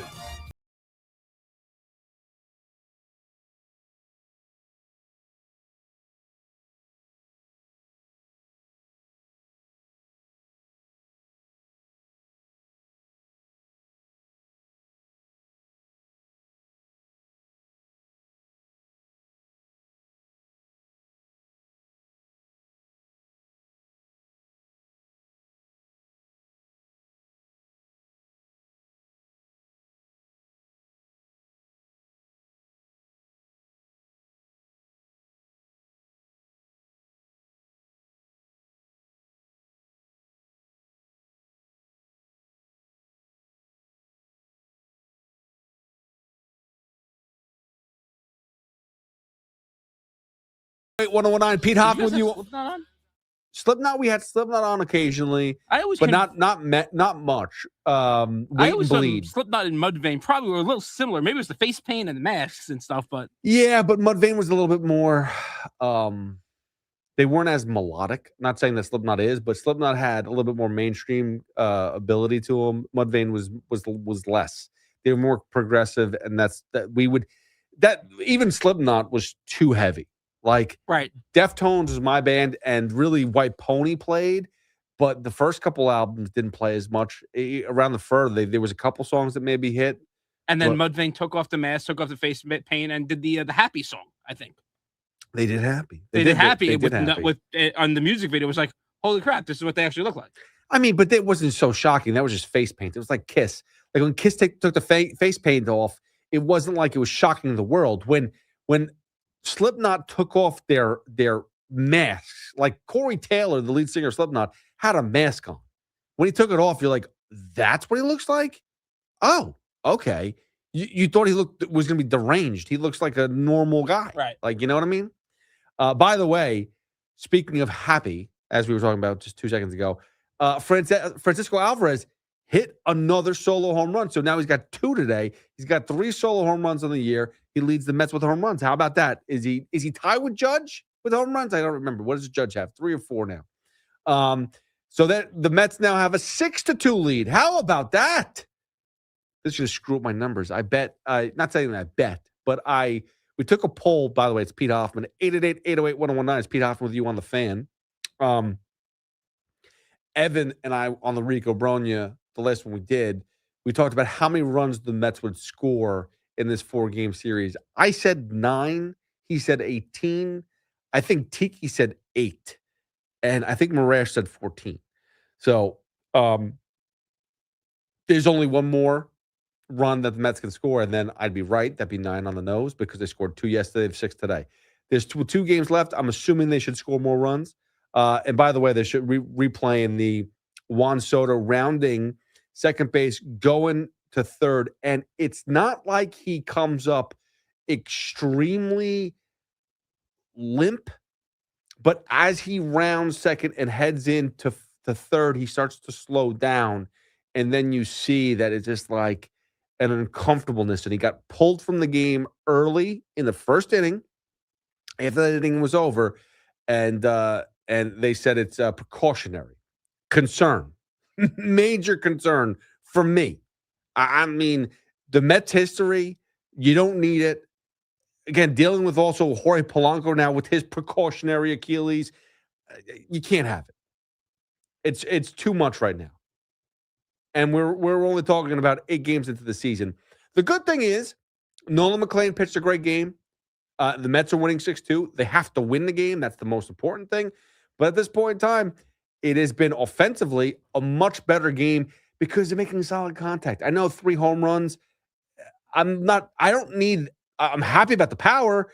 That's not what I'm always talking about. I want solid contact. Like Bo Bichette just, boom, hits another base hit. He's got 3 hits on the day. They're all singles. That's fine. Spray the ball. Spray the ball. Actually, he finds his way to second. How about that? Double right there for Bichette. That's great. But I need him to make that type of solid contact. First 7 games, there wasn't much solid contact.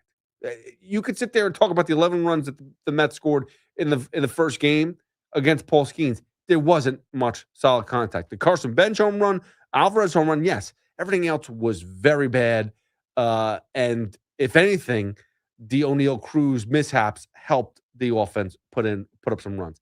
That being said, we'll get back to your phone calls, 888-808-1019. Now, listen, real quick before we get to these phone calls, we were talking about the Yankees game. It was a great day at the ballpark. You can't, Aaron Judge is amazing. The negativity from the Yankee game was that there wasn't the ice cream. People couldn't find the freaking ice cream. It was sold out. And to be fair, I'm going to go later tonight with my family, and we're going to go as soon as the doors open. And the first thing we're going to do is go get that freaking ice cream because it ran out. My wife texted me, said it was done by 12:30 p.m. Okay? Doors open at 11:30. It was done by 12:30 p.m. Now, I've heard stories that they had to go and get more, and I guess they were able to get more at some point in time. But the fact that by 12:30, you ran out of ice cream is nuts. Now, the positive with that is your promotion worked. People want it. You know what promotion didn't work? The 999 promotion by the New York Mets. That thing was one and done. We heard about it. We saw it in San Francisco. We all laughed. What a freaking joke. I don't know anybody who's actually bought it without actually having to write an article on it. I don't know anybody. I know I saw one article written about it, but that's because it seemed like she had to. And I'm not trying to make it a Met Yankee thing here, but there's just some things that are done well. That was the bright idea for the Mets, this offseason was, let's get this 999 promotion that off the bat, it didn't pass the smell test. Everybody knew it. Everybody knew.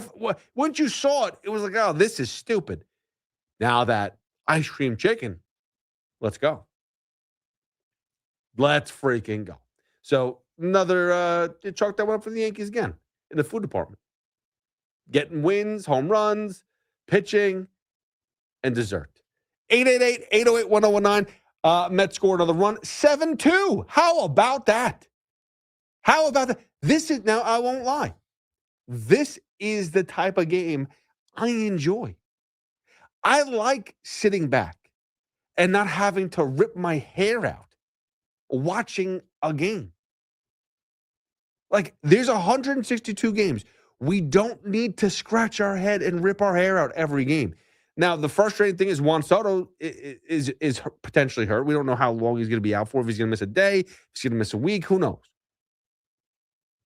He could be back in the lineup tomorrow. Precautionary, right? But the game itself, this is what I'm talking about. This is what I need to see. The previous 6 games were tight. Offense was lackluster. And it was frustrating. I don't need to be frustrated for 162 games. I don't. 888-808-1019. Let's get to Steve in Middletown. What's up, Steve? Dude, what are we doing? It's like baseball 101. You don't talk about the no-hitter until it's done. It's like, What do you mean? Someone's got to talk about it. No-hitter. How are you supposed to know about it? If I didn't tell you, how are you supposed to know about it? How are you supposed to know to watch or listen? Well, I'm a Yankee fan. I don't listen to the Mets. But I'm just saying, if somebody's pitching a no-hitter, Yes. that is like. Yeah, but Steve, the point of the no-hitter, right?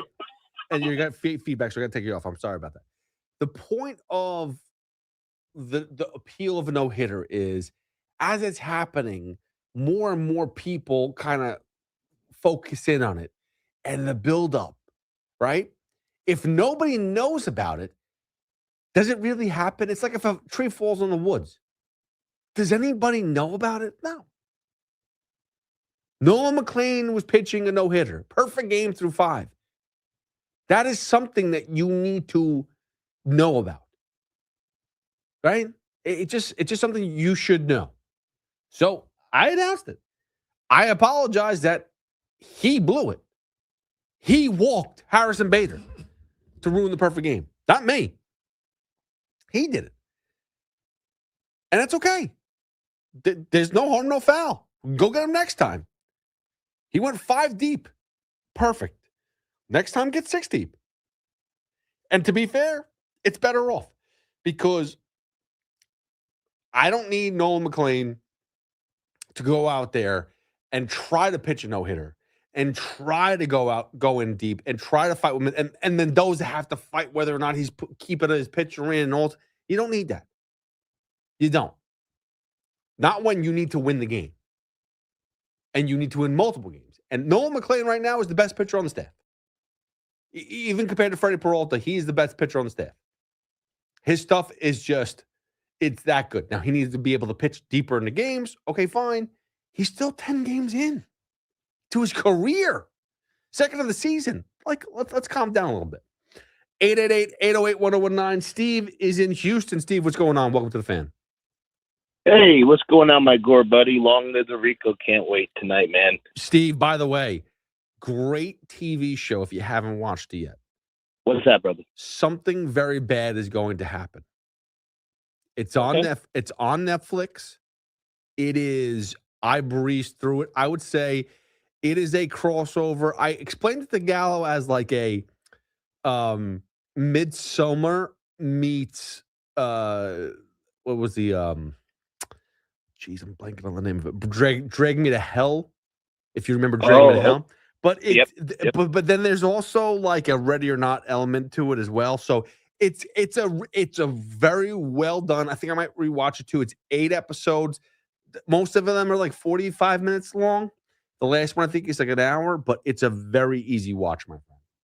Is there a finish to it, or is it like after this season there's a second one, or is there like a definitive end? Well, I don't know. It's like there was an end to this season. I don't know if there's going to be continuation. They kind of left that up to debate. Because, that's the thing with a good horror series or a good show. You can always just keep going. That's why I think Terrifier is so unique because, they're on the 4th one already, and they broke all the rules. The first 10 minutes, you see the killings and everything. But besides that, which movie? Which show? The first Terrifier movie. Terrifier. Yeah. Just how they changed all the rules of everything. It's not like, unlike the Halloweens and everything, and then Elm Street, they went against the script. So anything that, is a little scary, we're always down for it. But like today, though, with the Mets, man, we need this game. This is a game. I'm with you. Put your feet up.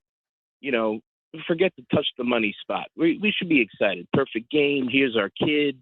We need an ace to come out and just say, listen, you're not going to win today. And that's what the Mets have been lacking for the last couple of years. A guy that when we need a win, or if we're, 2 in a row we're losing, this Nolan tonight, just phenomenal. I think everything went well. Hopefully, he doesn't get hurt. But I just right now I'm still a little hesitant because I hope Senga can keep himself, healthy, because I think he's the kind of the wild card in this.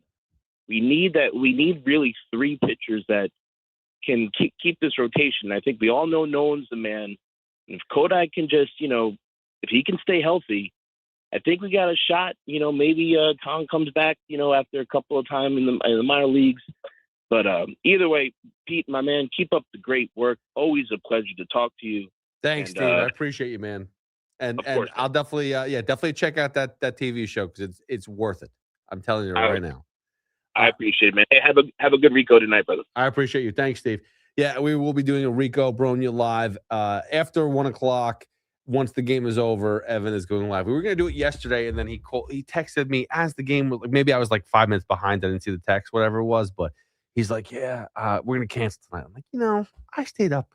I was all excited. I wanted to do this. I wanted to complain, and we didn't. And now we have something to actually be excited over. Like, we haven't had many positive Rico Bronya episodes before this year, because even when they win, it's like you're pulling teeth. This is going to be now, besides the Juan Soto stuff, this is going to be a celebration. This is going to be a good victory. Like, everyone is now hitting. That's good. And it sucks that it took for like Juan Soto to get hurt for people to be like, oh, we have to step up now. It's funny. It's like in hockey when the goalie gets hurt. Like when Igor Shesterkin is not playing and it's the backup. All of a sudden, the offense picks up. Now, the goalie might throw in allow 5 goals, but the offense, puts in some in the back of the net too. Why can't you do that when Igor's in there, Or for example, in football, backup quarterback comes in and they just start throwing the ball down the field or whatever it is. Like, there's certain things that happen in sports where it's like, why didn't you do this when we were full strength? Why didn't there's 2 minutes left in the game and now you're throwing the ball down the field and now the ball's moving. Why were you not doing this like in the first half when you were 3 and out every single, drive? Like, it doesn't make any sense. But it's, it's crunch time or whatever, and people step up at certain times. Experiment, I guess. But either way, 8-2 right now, Mets in the bottom of the 7th. That's a good sign. The offense woke up today. Now, it's just one game. It needs to be more consistent. I'm not sitting here and telling you that the Mets are back. I'm just telling you that this is a much better feel than what we saw the first 7 games, including the game versus Pittsburgh where they won 11-7. It was not ideal. It wasn't a prolific offense that were like, wow, they put up they were just spraying the ball all over the place. No, it was more, you got lucky, a lot of soft hits, a lot of nibblers, and O'Neal Cruz was terrible in the outfield. I mean, that's kind of been the go-to right now. But this game has been pretty good. 888-808-1019. Again, it's Pete Hoffman with you on the Fan. As far as everything else, we talked about the Yankees opening day, which was special. As always, if you're a Yankee fan, just feel special. But you saw some familiar faces. You saw Jack Hughes go out and throw out the first pitch. My question is, there was no USA jersey. Where was that? I know I heard, and I feel like it was lackluster. They said that there wasn't even much of a USA chant. Where did that buzz go? I thought everyone was riding high with the USA thing. It must have died in the Bronx. Because, a couple of weeks ago, Jack Hughes couldn't go anywhere without being celebrated. And then, I know he's sitting there. There was a picture with him and Martha Stewart. That's interesting. J.J. McCarthy was there at Yankee Stadium. Spike Lee obviously is there too. Sean Marash, Chris McMonagle, Evan Roberts, Tiki Barber. Ton of celebs. 888-808-1019. Tommy is in Ridgefield. What's up, Tommy? How we doing, sir? Good. How you doing? All good. I was just listening to you talking about, obviously Nolan McLean and the Mets. How cool is it that we have two absolute lights-out starters on both New York teams in McLean and Schiller? Well, the fact that they're both young, I still think that Fried is the better pitcher between all three of them. I mean, Max Fried is lights out, dude. But yes, Cam Schlittler, Nolan McLean, two young upcoming pitchers that they should be a mainstay for a long time if both franchises are smart and know how to, keep them healthy and know how to, know how to, hold on to these guys, which I think they should. I mean, right now, and I don't want to get into too much, but yes, your point is very valid. It is great to see two young pitchers on these teams. It's needed. You need to have something that you're buying into. Jacob deGrom back in the day was one of those guys. Obviously, Harvey. Yeah. The Mets had a lot of up and comers that were in and out. The Yankees kind of too. With Severino, he never really he maxed out rather early with his potential. I mean, he's still pitching, which is great, but he maxed out rather early.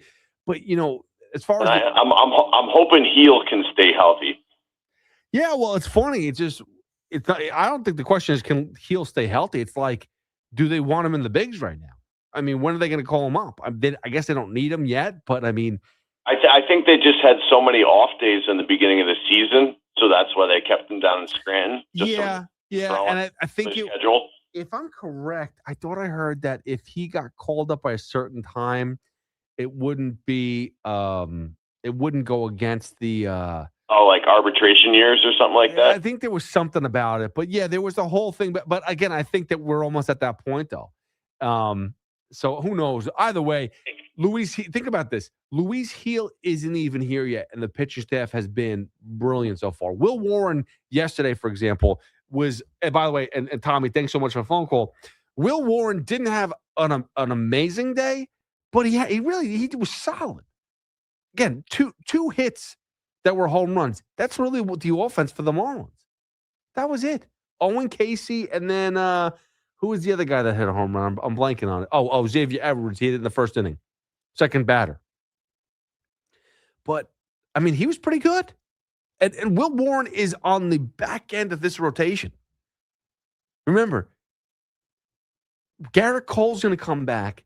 Carlos Rodon's going to come back. The Yankee pitching is so good this year. And you're at 50%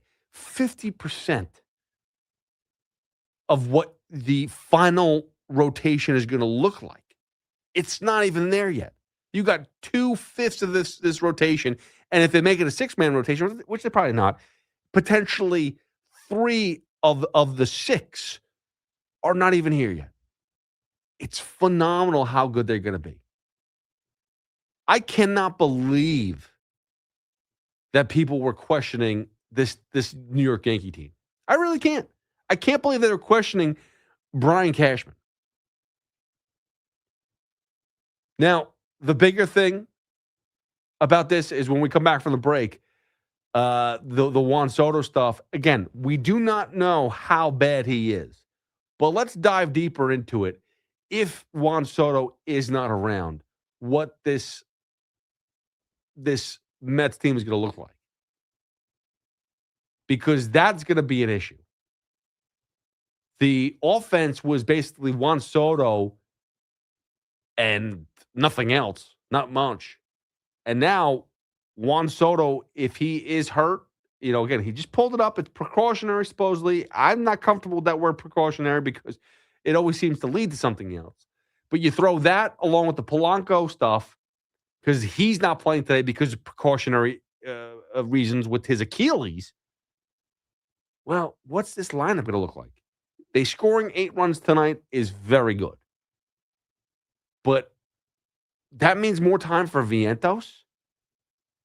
The outfield, which is shallow as it is, who's playing out there?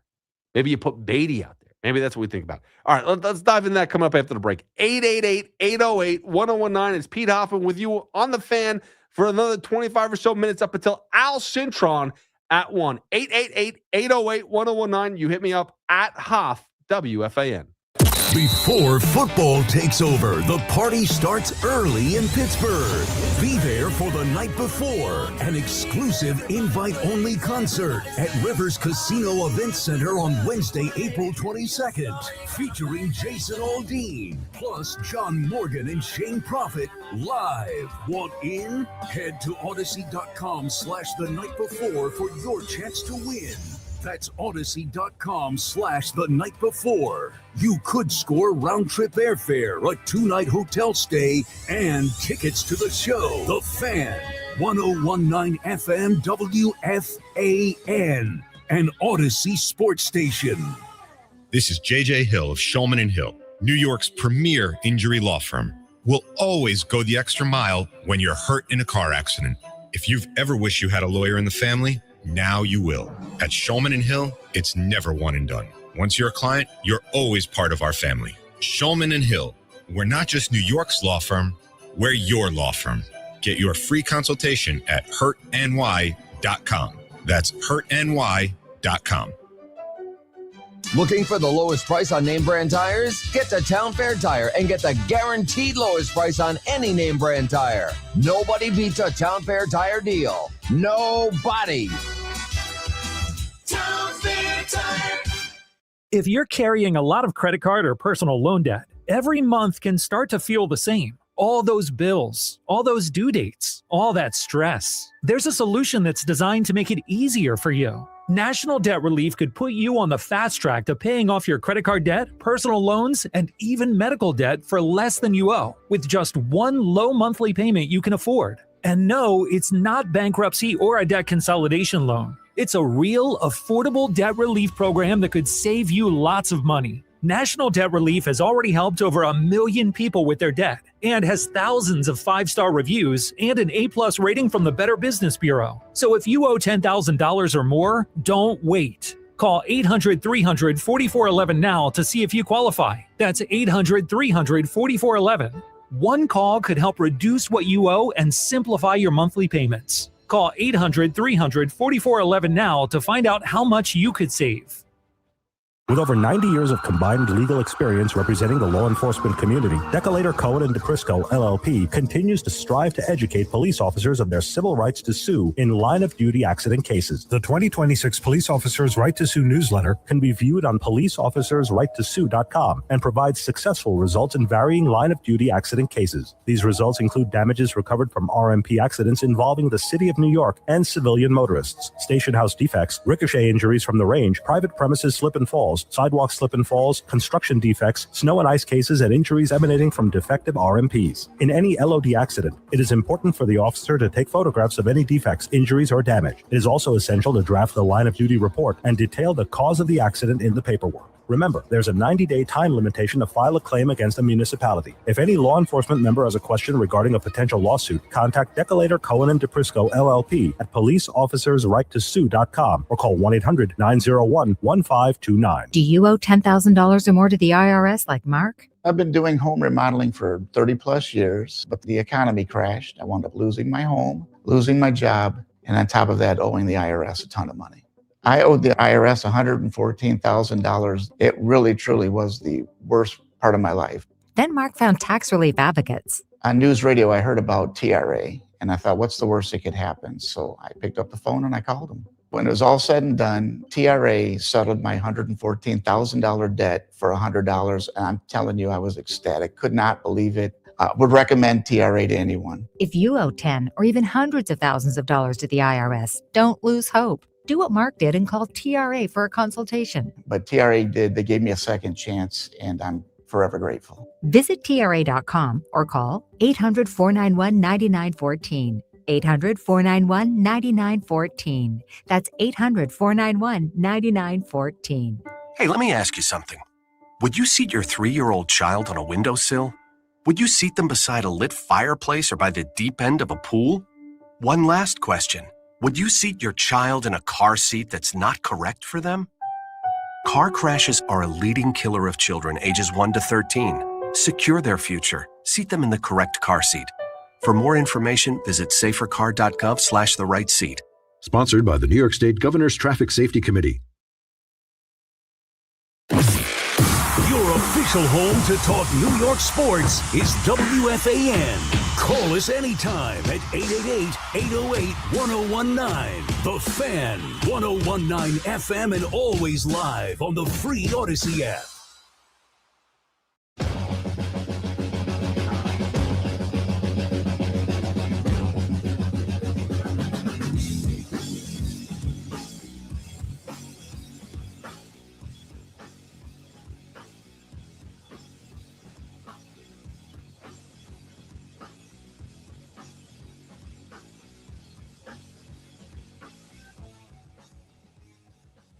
Eight 808 It's Pete Hoffman with you on the Fan for another 30 minutes up until Al Cintron at 1. And we were talking about the Juan Soto being removed for the calf tightness, which is potential, potential problem. It's precautionary for the Mets. That's why they removed him. That's what they said. But, we don't know how bad it's going to be. We don't know if he's going to miss a day. We don't know if he's going to miss any time. We don't know if he's going to miss a week. Who knows?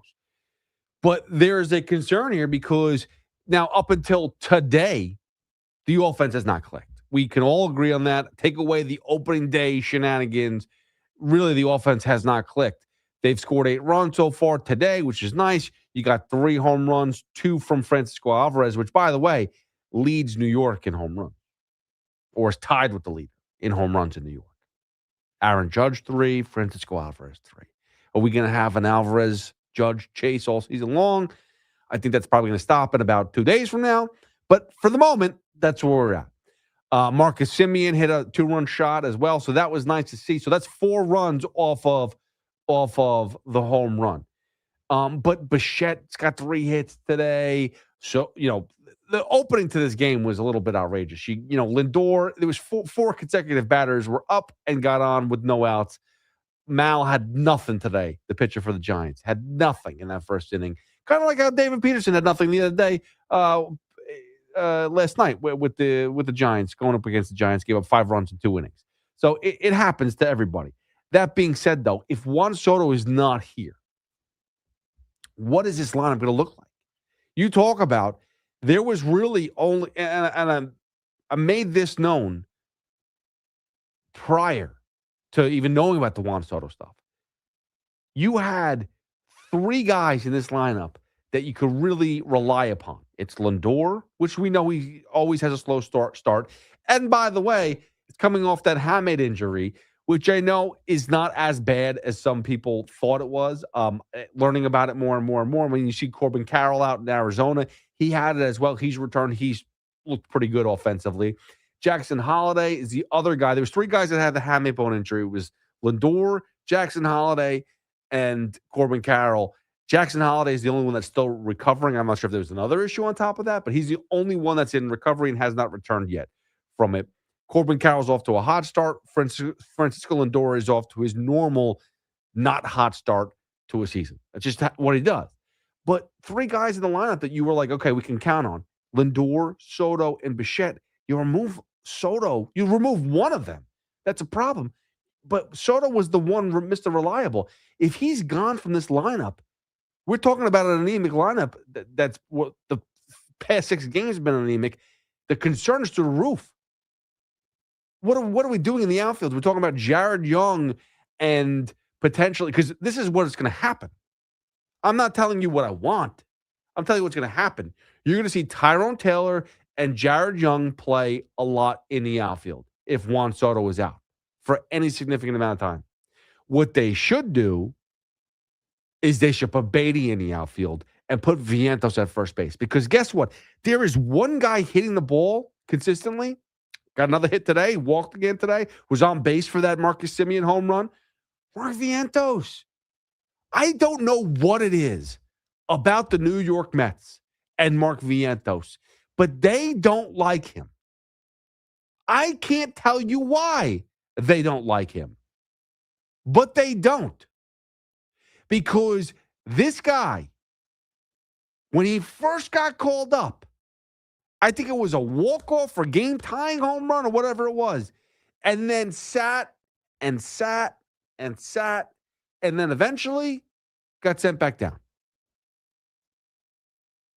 then gets called up again, doesn't play a lot, doesn't hit a lot, gets set back down again. You know, you messed with the kid the first year. I'm going to be honest. Whether it was Buck, whether it was the Mets, they messed with him. He had an unbelievable season in 2024. Carried the team in the playoffs too. I mean, offensively, he was one of the reasons they were so successful. Lindor had a great second half, but Mark Vientos was up there as well. Last year, we could sit there and say he had a bad season. I'm not going to deny that. But the amount of chances that Brett Beatty has gotten, and they deny Mark Vientos those same chances, it gets a little aggravating. But now, if for some reason Juan Soto is going to be out for any significant amount of time, Jared Young and Tyrone Taylor, who are fourth and fifth outfielders on this team, at best defensive replacements, they cannot see real time. It needs to be Mark Vientos at first, Brett Beatty in the outfield. And if you do, for some reason, have the nerve to throw Jared Young or Tyrone Taylor out there, then you put Beatty at second base and sit Simeon. But I keep on hearing that Brett Beatty is the real deal, so let's start seeing him hit, okay? So get him in the lineup every day. I want to see him hit. I want to see that happen because I've heard how good he is, and I've heard he's the real deal. Let's see that happen. The one person who's actually hitting is Mark Vientos. He needs to play regularly. Stop with it. And I don't know why. If it's a personality thing, if it's a reason thing to get him motivated, if it's a he just feels that he deserves the position, whatever it is.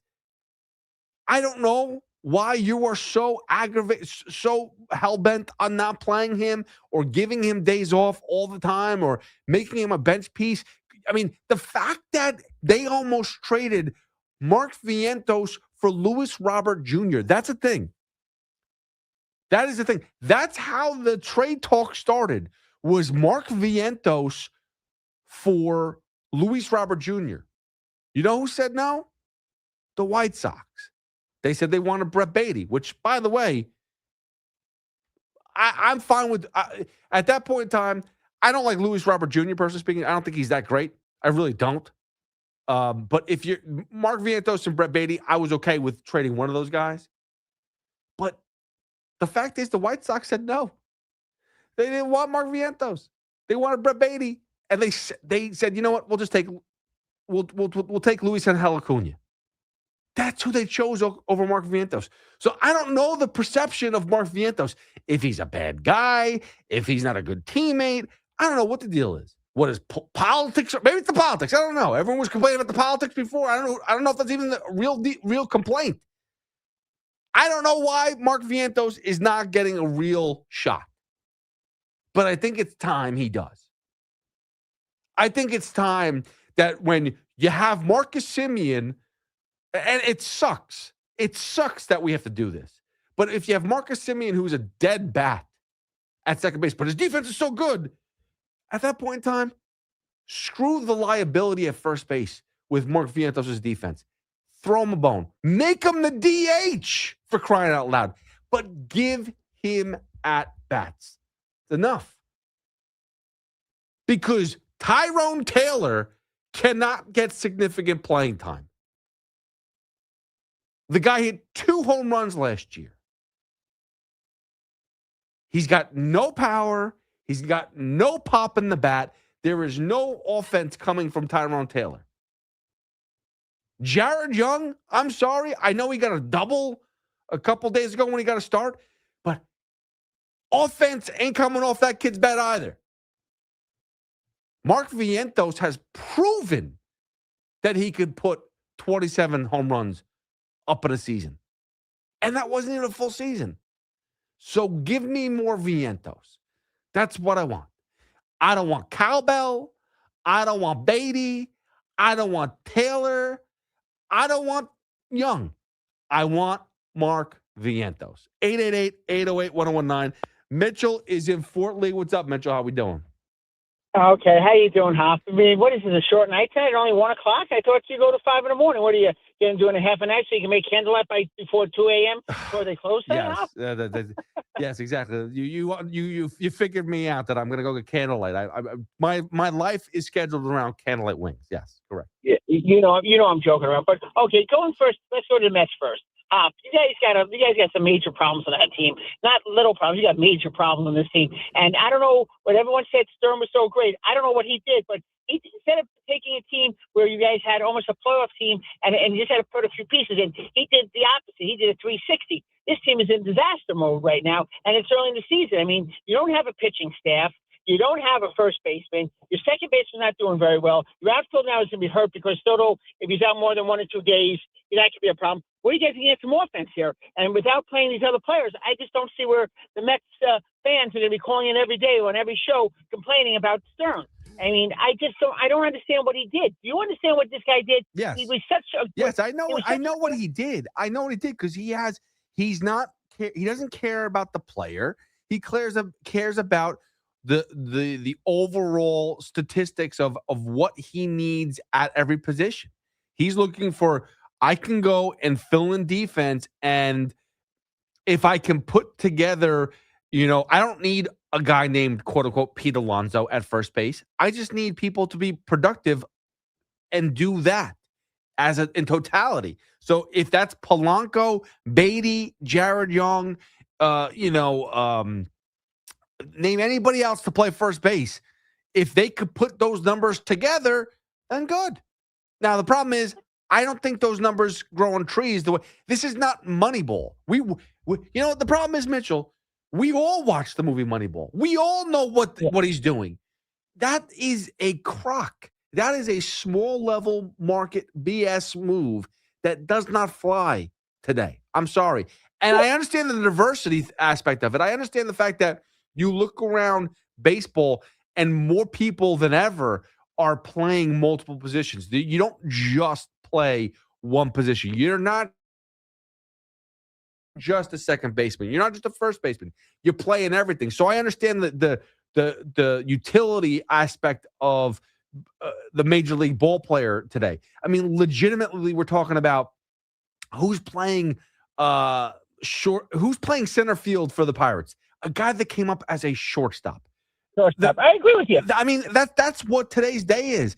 Everyone's coming up as shortstops, and then you throw them out of position. Bo Bichette is a shortstop playing third base. Jorge Polanco is a second baseman playing first base. I mean, that's what we're doing.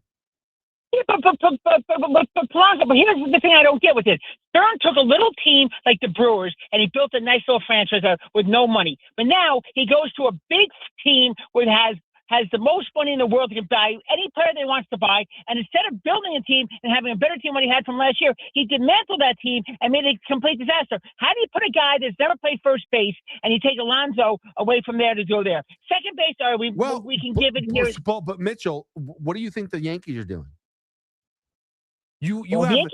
Yankees have Ben Rice, who came up as a catcher, playing first base. They're doing the same thing. Yeah, but he changed the position. He's changed the position. He's playing that position every day, Hop. He's playing that position every day. Listen, the Yankees have done it the same way. They went there when they got McMahon. He only played third base. He plays third base. They have their shortstop until Volpe comes back. They'll do that and they'll play the other guy. That's fine. Second base, we're using Chisholm, but we had an injury last year, so we had to put Chisholm at third until we got a third baseman. The Yankees took Rice. Rice is not going to catch this year. Rice is not catching this year. And the outfield is very simple. It's Judge in center. It's what's his name in Judge and right. What's his name is in center, and Bellinger's in left. What a poor Yankee fan you are. You don't even know Trent Grisham's name. Oh, Hop, it's later, right? It's almost 1 a.m, but it's okay. What does that mean? But after You're that, up till 5. You're up till all hours. Yeah, but I want to go to sleep tonight. I've had a long day. But going to the Yankees now, if you look at the Yankees, everyone complained. Everyone called the fan and complained, Cashman didn't do this, Cashman didn't do that.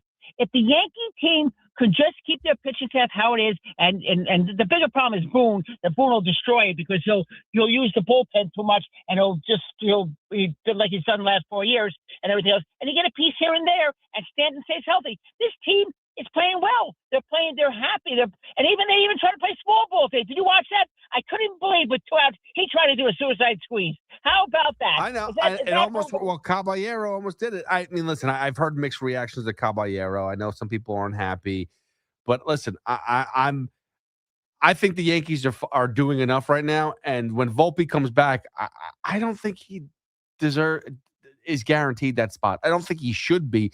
I know they're going to give it to him, but I don't think he needs to be guaranteed that spot. I really don't. Yeah, but here's the problem that everyone thinks about Volpe, okay? And I spoken to his father about this, and I had a conversation with him at the Hard Rock last year. He was injured last year. The kid played injured the whole year. He wanted to play. But I hate the injury excuse. I hate that because Mitchell. I hate that excuse because twofold. If you're hurt and you're not really doing well, you're hurting the team. Okay. And second of all, it was his left shoulder. His throwing arm was fine, and he still was throwing the ball away. So, but I think that's part of it. I think it's just mentally. It was a mental thing. He was injured, but he tried his best. But it's okay. Let the kid come back. Let the kid come back this year. See what happens. If he doesn't do anything, then we'll figure that out. And by the way, Mitchell, not for nothing, his offense hasn't changed in 3 years. His OPS is still 666. It is what it is. Okay, 666. Okay, I can name worse guys. What's your buddy doing at third base right now? What's his right now, Hop? About a 142? What, his batting average or his OPS? Both. Let's do both. What's his? Well, after his 3 hits today, he's batting 200. Okay, so guess what? We're at the Mendoza line. We're at the Mendoza line. Thank God. We finally made it. His OPS is about 4 and change, but at least we're at the Mendoza line. By the way, guess who? More breaking news. And Mitchell, thanks so much for the phone call. Listen, we'll be in touch about Thursday, by the way. I was talking to C-Mac. Okay, great, perfect. All right, Mitch. Thanks, bro. Yeah, thank you. Breaking news. Guess who has entered the game for the New York Mets? I don't know if it's a good thing or bad thing. I was calling from yesterday when Dave Peterson was having a terrible game. But Dickie Lovelady is back in the game, boys and girls. But Dickie Lovelady has entered the game. Again, I understand, like, when you build a bullpen, you have these arms that are like the throwaway arms. And I don't like it, but that's what they do. You have these throwaway arms where if you're down in a game, you're not going to go to top-level arms. You don't want to waste those bullets. So you go to guys that aren't as sufficient. But my point is this. If there's someone better on your roster, like in the minor leagues per se, that could take the place of one of these guys that you're just wasting bullets on because you're like, hey, Dickie Lovelady, I don't care if it's a blowout, one way or the other. That's when I'll seal the game. It's not a tight game. Just let him pitch, and hopefully he gets us through it one way or the other. It doesn't make a difference. But on the other hand, it does. Because if Dickie Lovelady right here screws this game up, gives up a bunch of runs, then now you got to go to your closer. And then tomorrow gets ruined. So if you have better players, like, for example, Craig Kimbrell, who was pitching rather well in spring training, is still with the ball club. I prefer seeing him on the mound than Dickie Lovelady. I would. He's got better stuff even at his age than Lovelady. Now, Lovelady's a lefty. It's a different style. I get it. But, like, those are the type of things that confuse me when it comes down to how you put together a bullpen. It's like you throw away the bench guy. I'm going to give this guy a start because we need a bench guy. Well, rather than have a solid player who maybe needs to see time every day but can't get it because he's on, there's other people that are starting over him. You put a guy in who is not great, but you want to give him some time because you don't want him just to get rusty on the bench. So he gets to start every third day, as in Tyrone Taylor, as in Jared Young. Well, at that point in time, call up the kid from the minors. Call up Mauricio at that point in time. Give him more time. I prefer seeing him over, the Tyrone Taylors of the world. I know as far as, Mauricio goes, he's more infielder. So you need, if there was an injury to the infield, I'd need to see him. But the point is, it's like those are the type of guys I want to see. Supposedly he's doing okay in the minors. I want to see more of him. Remember last year, though, they had him sitting on the bench because they didn't want to play him, because we also didn't want to set him down, because we wanted to have that option so we could set him down this year. I mean, the moves that David Stearns has in his back pocket are very annoying. Very annoying.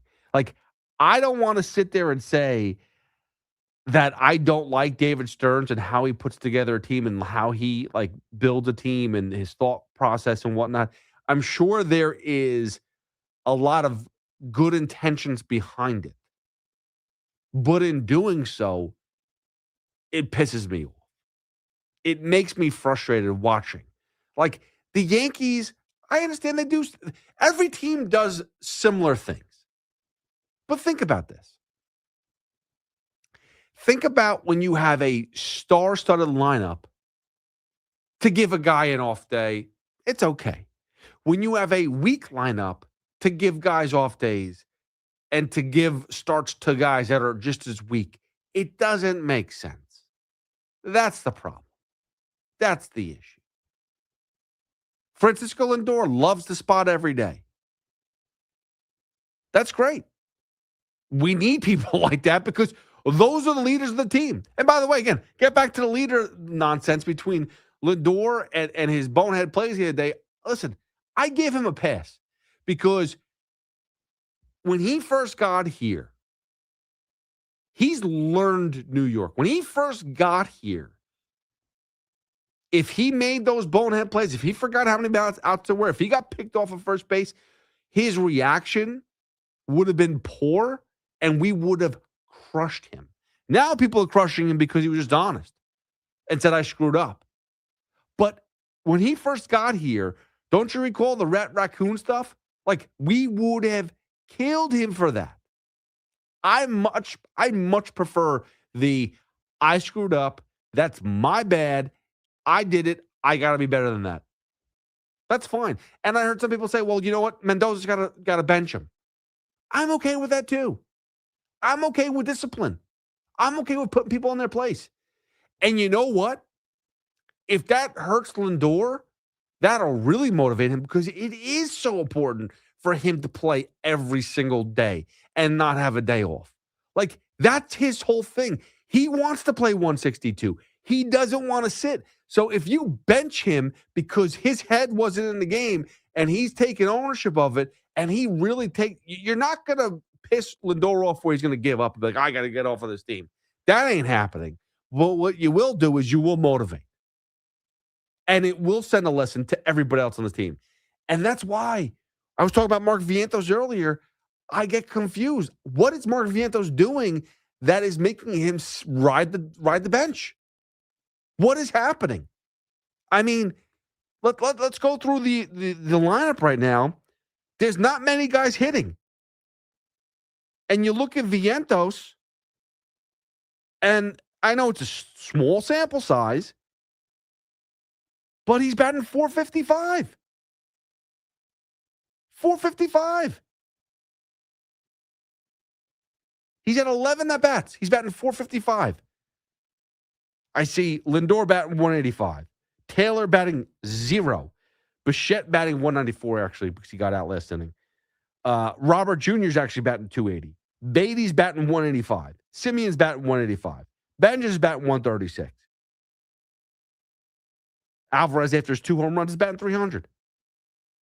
But you got like 8 guys here who are batting under .200. I'm sure their OPS may be a little bit better, but probably not, actually. But the point is Mark Vientos is the one guy that's hitting. Let him play. Don't bench the guy. And again, especially if Juan Soto is going to be out for a little bit, this is the time. Play him. Now it's 8-2 at the bottom of the 8th. Mets, Lovelady is in and there's 2 runners on, 2 outs, 2 runners on. We'll see if he gets out of this. But again, Mets should survive this game as that ball drops in. Here we go. And now you're going to have to probably get Devin Williams in the game. This is the stupidity. Like, I understand that you can't have your lights out bullpen in every outing, but Dickie Lovelady makes no sense on this roster. There are better guys in the minors than Dickie Lovelady. And if you have to go to Devin Williams in this game, you just wasted a bullet because you settled for Dickie Lovelady. Oh, porca miseria. Thank you to Ray Jarvis. Thank you to Paul Rosenberg.